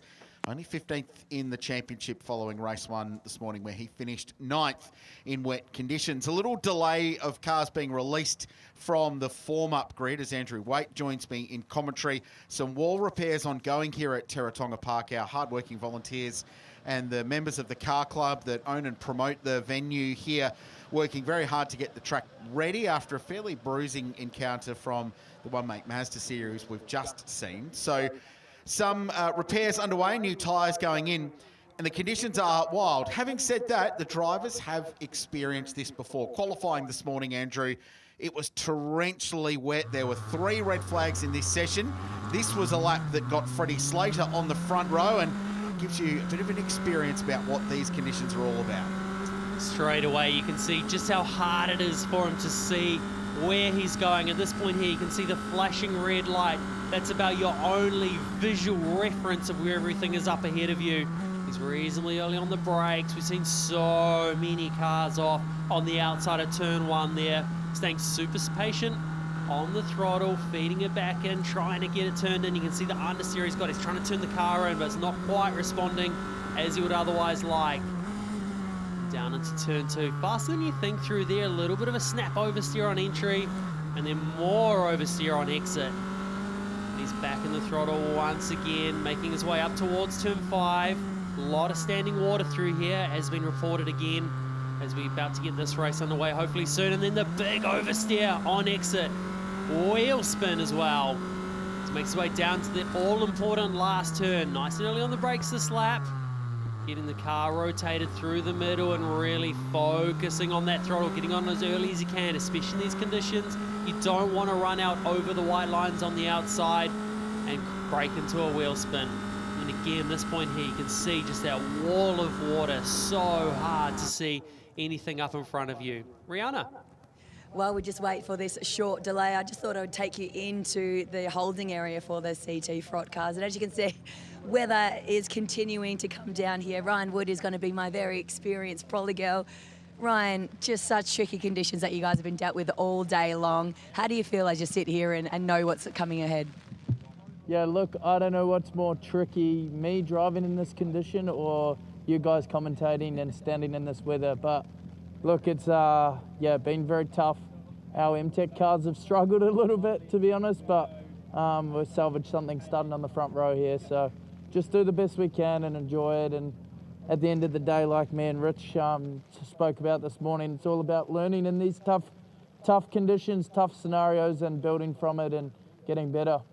Does it put a bit of a lump in your throat when you sit here? You can see the rain falling, you know how difficult this track is and what you're about to tackle. Is it something that makes you more nervous? Yeah, sometimes, but I think I'm too dumb to realise risk versus reward. So I'll just go and drive as fast as I can, and hopefully, everyone stays safe and we all have a good race. So, yeah. We wish you all the best. Try and enjoy it out there. Thank you. Thank you. Ree, I am over by the very sort of end of the dummy grid before the first of the cars will venture out with Stephen Giles, who we haven't spoken to so far in this championship. We have not one, but two umbrellas, but I think a bit of water's still sneaking in here, mate. Firstly, like a kind of condition report from what you're seeing here and what you tell your drivers before they venture out.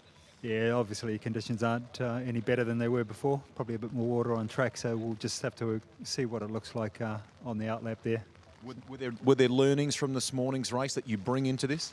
Obviously, the drivers are just learning the conditions. We did limited running in quali, so they didn't do any push laps or enough to really understand where the cars are at here. So they should all have a much better idea now. You run a crack team, a very experienced team here, mate. But it's the quality, the calibre of the competition this year, the extra teams that have come in. It's been next level, hasn't it? Oh, absolutely. One of the best we've seen for a very long time. So yeah, it's good challenge. Keeps everyone on their toes. And, yep. Hope it's a good race. Thank you. Thanks. Wet weather tyres, they operate a lot different to a slick tyre that you see in dry conditions.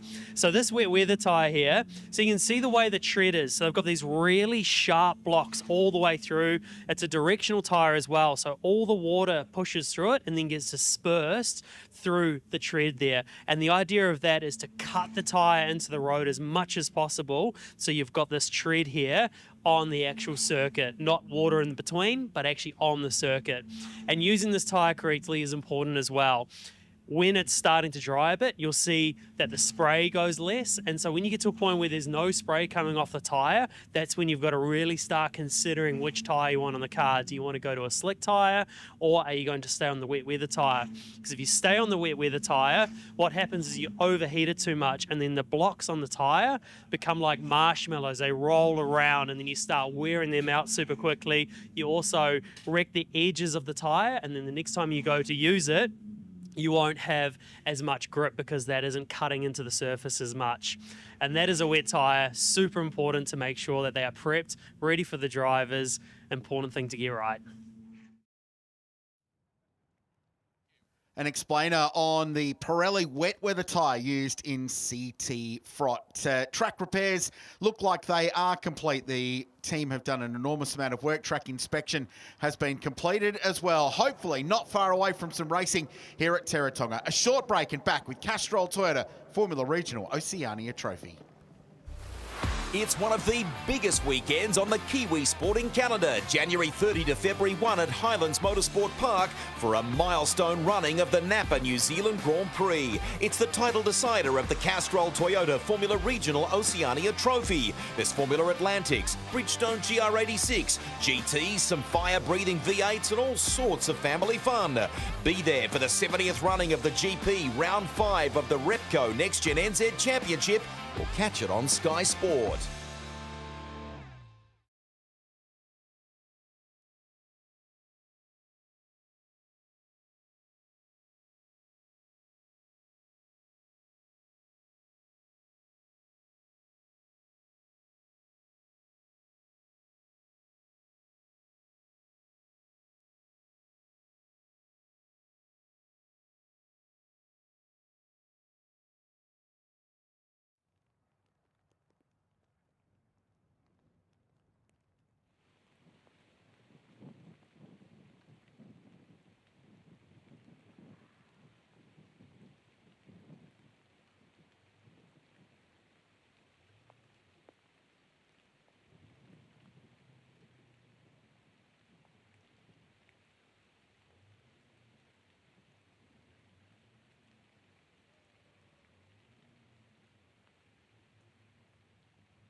My name is Ugo Ogachukwu, and I'm from the United States of America.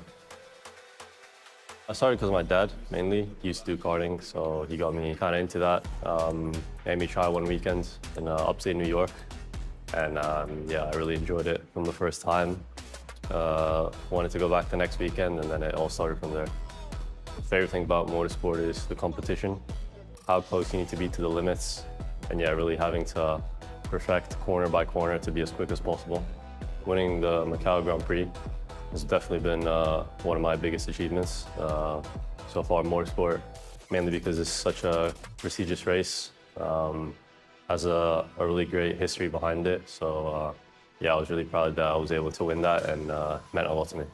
Yeah, I'm racing in New Zealand because I think it's a really good championship. Start of the year, of course, so keeps us kind of sharp and ready for main campaign back in Europe in F3. And yeah, I think it's also a great experience here. The tracks are a lot different. I think I can definitely learn a few things here and bring that over to you know, the rest of my career. My motorsport goal is definitely to get to F1. Max Verstappen right now is doing the best, and I think he is at his best. That's the goal. But yeah, I'll try to take it year by year, of course. You know, focus on this season here in New Zealand in F3. Try to do the best possible job I can. And then I'll see where next year takes me. That's the championship leader. This is where we are racing. The South Island of New Zealand, and about 3 hours south of Queenstown you find Invercargill, and then 10 minutes out of town you find Teretonga Park. We've been racing here since the 1950s.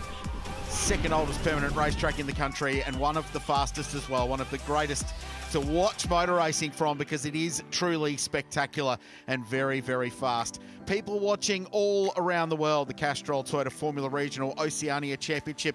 Hello to those watching in the Philippines, in Charlotte, North Carolina, they're tuned in. Toronto, Ontario as well. Nottingham in the UK, Jyväskylä in Finland. They're even watching in Lindok in South Australia, and down in Argentina as well, all around the world, tuned in to watch Castrol Toyota Formula Regional Oceania. And of course, across this great country on Sky Sport New Zealand, and in Australia on Fox Sports and KO. Hello to wherever you might be watching. Richard Crail, Andrew Waite with you up in the warm, safe and dry commentary box, and not in that commentary box. Round and Crean and Greg Ruster down in pit lane and the paddock for us as the cars are released to the grid. So after a slight delay, the cars have been released out of pit lane. Andrew, this is a massive opportunity now to judge these conditions, sort out where the standing water might be on the racetrack, and get a little feel for things before we go racing. It certainly is. As we've seen Chris Pitherguide a little bit earlier, the driving standards observer. He's been out in the GR Super Safety car to have a bit of a look to see what he thinks, and obviously we want safety is number one, and standing water is where things get super difficult. And you can see safety car there run through the puddle to try to disperse a little bit of water, but it is as wet as those conditions were this morning in that qualifying session. We saw just how many cars left the road. There was so much going on through that session, which completely jumbled our grid. Ugo Ogachukwu leads the championship. His margin reduced 33 points coming into race one this morning. It's now 25 over Kanato Lee. He has one championship point in front of his teammate Jin Nakamura. Freddie Slater, 31 points from the championship lead, only 6 points now out of second position in the championship. He's in fourth. Louis Sharp back to fifth place after a challenging race earlier today. Ryan Wood, I should say, has also dropped a position, but he's tied on points with Louis Sharp, 42 points off the championship lead. But only 42 points. It can swing very, very quickly in this championship. Behind them, Zach Skula after a DNF early on today. Ernesto Rivera, DNF early on today. James Wharton not here this weekend, back next weekend for the Grand Prix. Nolan Alla, DNF earlier today, back to 10th in the championship. So that's the situation as the cars pull down onto a very damp Teretonga Park Raceway grid. Certainly challenging conditions when it is like this, and Ogachukwu there, he's in a good position here to salvage a bit more in his championship, being able to start that little bit further up. And yeah, it's just the way that it's all shaping out. I tell you what, I'm intrigued to see how turn 1 goes. One of our themes we've been talking about is opportunity all season long and grasping that opportunity. And Ugo Chukwu has been doing that all season long in putting himself into the best position to recover from a slow start to either a race, a qualifying, or a weekend. And once again, he's done the job. Qualified 12th for race 1, but he finished 8th, which meant he gets the inversion to start from pole position for race 2. So lost championship points in race 1, opportunity here to get a bulk of them back in this one. Yeah, and that opportunity is super important for him to maximise this situation. And as we look over Ryan Wood there as well, he's going to be starting off the front row. It's all going to be a big old drag race down into turn 1. Rihanna. And I find myself in the warmest place I can possibly find on the grid, tucked in under the umbrella next to Cooper and Cooper, starting the second row of the grid for this race. We've spoken about the conditions all day long. They look even more difficult now. How do you feel sitting here? Yeah, no, we had pretty decent speed in race 1. Obviously, it appears to be a bit more wet, more treacherous for this one. So I'll be looking to do more of the same, and hopefully we can survive some of the chaos and finish with a strong result. You've had some really good results so far this weekend. Do you feel the conditions are working for you and for your car? Yeah, I definitely think we found something in the wet, but it's just about staying consistent and just making sure you're minimizing your mistakes, and you'll be able to come away with a strong result. Just your initial reaction to this circuit down here at Teretonga? Yeah, it's definitely different. It's one of the more unique ones that we go to on the calendar. But I've really enjoyed it, and it's provided a little bit something different of a challenge for us drivers, and I think overall it's been a pretty solid route. Really appreciate your time. All the best, Cooper. Good luck. Thank you. Some of the management from the Castrol Toyota Formula Regional Oceania Trophy are in deep conversation with various team bosses and drivers. Why don't we get a bit of perspective from you, Jack? What was that, Jack Taylor with me, what was that sort of sighting lap like? Describe it. What are the conditions from a driving perspective? Oh, it's very, very wet. You can watch the safety car or any of us. You hit the puddles, it just goes everywhere. I think it's going to be a very, very tricky race. Honestly, I think someone's going to hit a puddle and go off. It's going to be a safety car race again, probably. Today, from race 1 today, I mean, are the conditions similar to that? Are they worse in your mind? What sort of parallel can you give us? I think they're a lot worse. At the start of race 1, you can kind of almost see a dry line for me. There's definitely not going to dry line now. There's just puddles everywhere, yeah. Jack Taylor on the second row of the grid. Let's go to Rihanna. Thanks, Jack. And there are still some conversations happening about how this race will play out, but we are being told the start procedure has been delayed, so there is further delay to this start. But while we're here and waiting, Kanato Lee, how have you found this series so far? We're into the third round. You've been very consistent all series long. Are you happy with where you're sitting? Yeah, this series has been amazing so far. It's really competitive grid. The tracks are really nice to drive, and yeah, every race it's full of action, and yeah, it's pretty good to be consistent and yeah, be where I am right now. So yeah, I'm happy. How have you found the conditions today? Yeah, I mean, yeah, super wet. Just need to keep it on the track and finish the race first of all. But I think the pace has been pretty strong, so let's see what I can do from here. We have really enjoyed just the huge variety of people who've been tuning into the coverage, watching you guys do your work. Have you had a great response from family and friends back home? Yeah, I mean, it's nice having a lot of people watching and also my friends and family supporting me as well. So yeah, it's really nice way to start the year. We wish you all the best. Good luck. Thank you. And just to reiterate, I think what Rihanna said there a moment ago, the start has been delayed, given that they've done a lot of taking a lot of information from the drivers. They've done a sighting lap, obviously, with the GR Supra safety car, and discussions continuing on the grid here. Why don't we go to Jin Nakamura, if we can, and have a little word. What was the out lap like for you? What are the conditions? This track was way worse than this morning. So many water was on the track. So yeah, it's going to be quite difficult race. Your season, it's been fabulous. I mean, having high tech here, Jin, they've been a great addition to this this series. Have you enjoyed being a part of it so far? Yeah, I'm enjoying a lot. We've enjoyed having you here too. Let's go to Ree. Thank you. Sebastian Manson, it is such a busy weekend for your family, your brother and dad racing as well this weekend. Do you guys catch up and debrief what's been happening for each other throughout the weekend? Yeah, we definitely try to spend as much time as we can together on busy weekends like this, but it's usually only for breakfast in the morning and dinner at night. So very busy with 3 different classes to attend to. The conditions, I feel like they're getting worse as we sit here on the grid. How did you find it on that formation lap? The standing water on the track isn't too bad. It's a little bit rough, but yeah, the only issue I see at the moment is just the visibility. These cars kick up quite a bit of water, and yeah, it just makes it quite hard to see out there. The previous race earlier today, it was fairly action-packed. I mean, how are you sitting this weekend? Yeah, we're feeling a little bit more confident. Yeah, definitely with the interesting qualifying sort of set us back a bit, but I guess we just sort of chip away and try to get towards the pointy end of the grid. Wish you all the best. Thanks, Sebastian. Thank you very much. Really cool photo that you can find on social media that Ree was alluding to there before of the 3 Manson members who are all racing in different categories here this week. And I'm 1 row back from where Rihanna was just a moment ago. So Jason Sharp at the front of the grid here. Here's Alan Sargent as well. What do we come to? Hello, mate. How are you? Hey, lovely words in commentary there before. It's been a tough time for you recently. But what we love about you is that you're here and you're kind of supporting the next wave, aren't you? Absolutely. And I think that's the key thing, is that we've got to keep going in life. And that's just that. We've just got to support the young fellas. What is it about this young man, Louis Sharp, that's kind of, I mean, you know, lots of talk about him, obviously, in this championship, what he's been doing in Formula 3 and so on?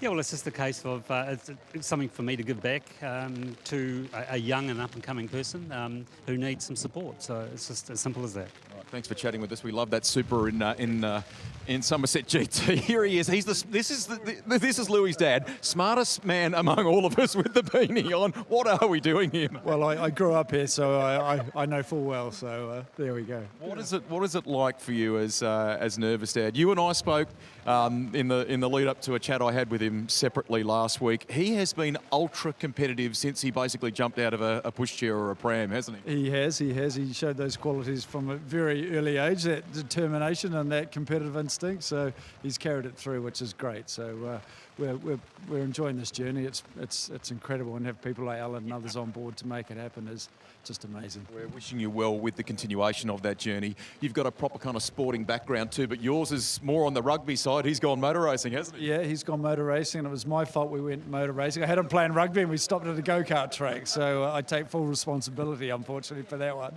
Do you get nervous? I mean, he does the thing, he does his job so well at such a young age. Yeah, he does. If he could see me, he wouldn't believe it. I'm a nervous wreck, so I'm pacing up and down, wearing out my shoes, and yeah, kind of riding every bump with him, but no, it's all good. Well done on the beanie and the puff vest. You win today. Let's see if he'll talk with me if it's okay. G'day, young fellow. I know the kind of qualifying and the way that played out left you feeling pretty flat. How are you now? Yeah, obviously had a bit of time to reflect. Look, we were just super unlucky. Unfortunately, being last in the pit lane kind of screwed us up a little bit this weekend. You know, with all the red flags, didn't get to set a single flying lap in qualifying. So I ended up qualifying on my out lap, which is a bit of a shame. You know, I think you know, we're here fighting for a championship, so something like this to go wrong definitely hurts our chances. But the biggest thing is just to forget about it now, just trying to play catch up for the rest of the weekend. While we were sort of looking left and right at all of the battles that went on this morning, you were in the thick of it, you and Yevon David, and you were charging hard, the pair of you, weren't you? Yeah, definitely trying to come through. I think we probably struggled a little bit for balance in this morning's race. I think we missed the window a little bit on a few things, but no, I was still trying my hardest to fight through. You know, no matter what, you can never give up. So look, we'll see if this run race is here, but if we do go, I'll be charging through again. We love the never give up style, mate. Well done. Thank you. Thank you.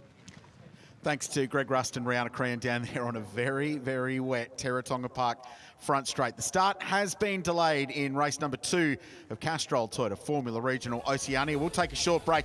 Back with more from the Repco NextGen NZ Championship after this.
My name is Yevan David and I'm from Sri Lanka. I started at a young age. I was around 6 years old. My dad took me to the karting track once and I love the feeling of driving, and since then I haven't stopped turning the steering wheel and just started racing internationally in 2015. Started to do a lot of go-karting in Europe as well and then progressed to cars, and here we are today.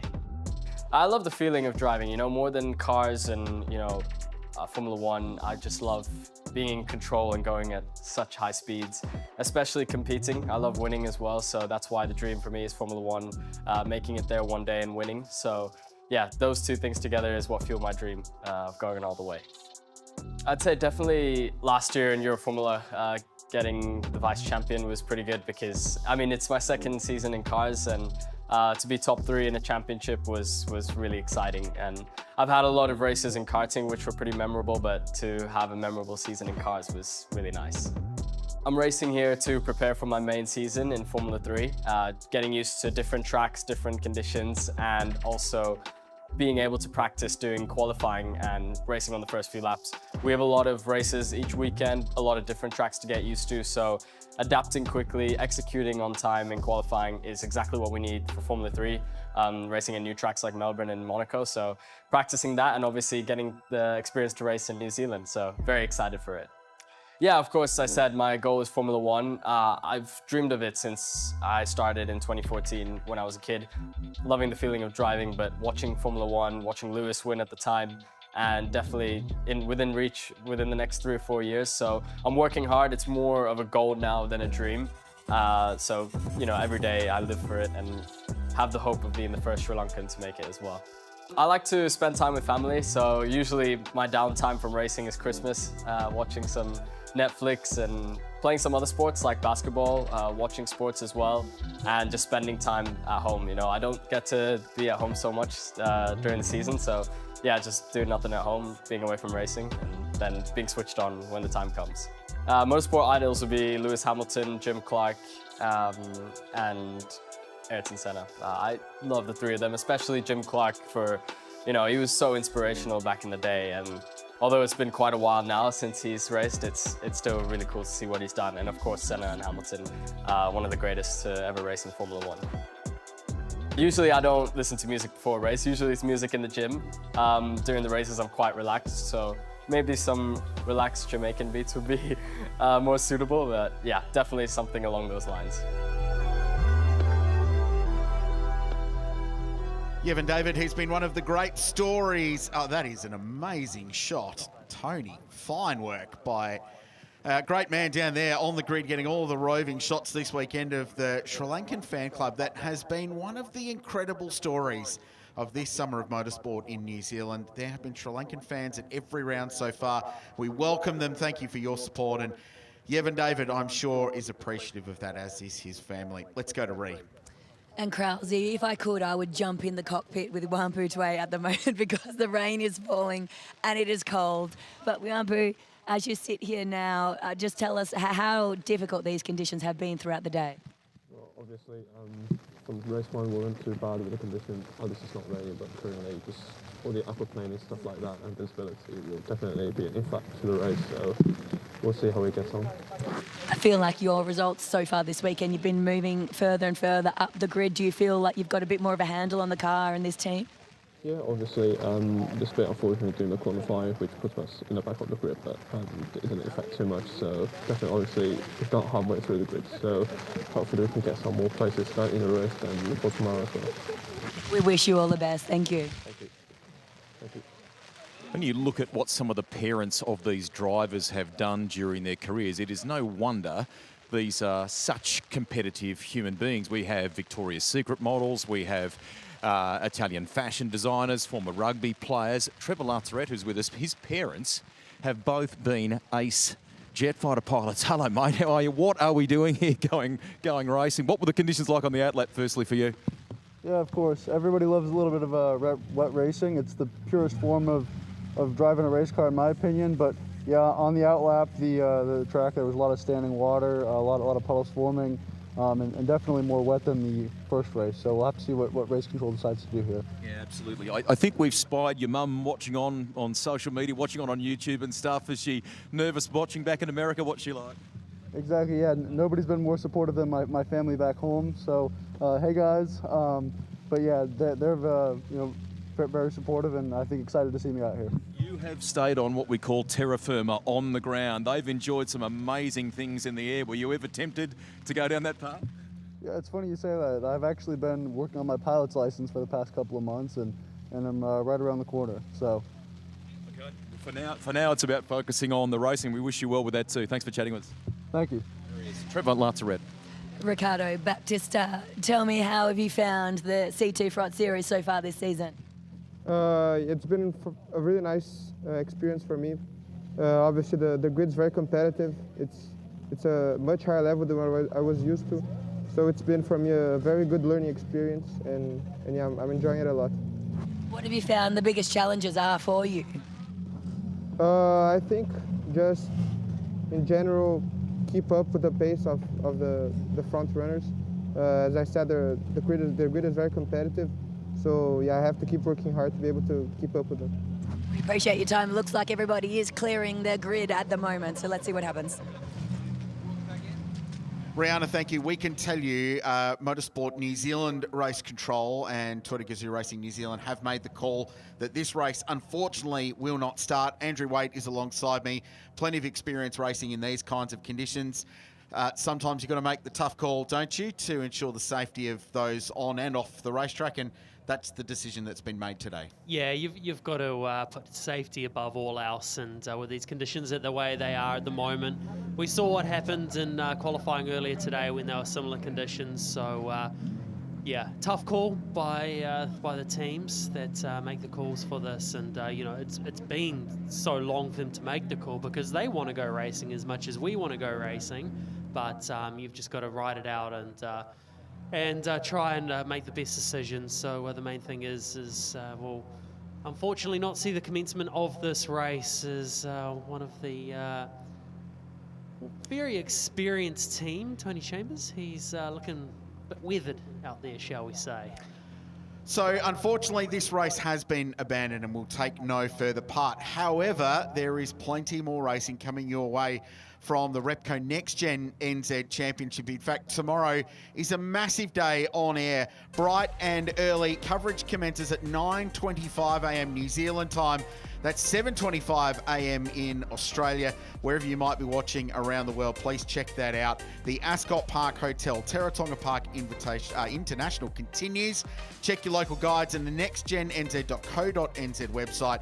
On behalf of Rihanna and Rusty and Ronan and Andrew Waite, thanks for joining us today at Teretonga. We'll see you tomorrow for more action from the Repco NextGen NZ Championship. Good afternoon.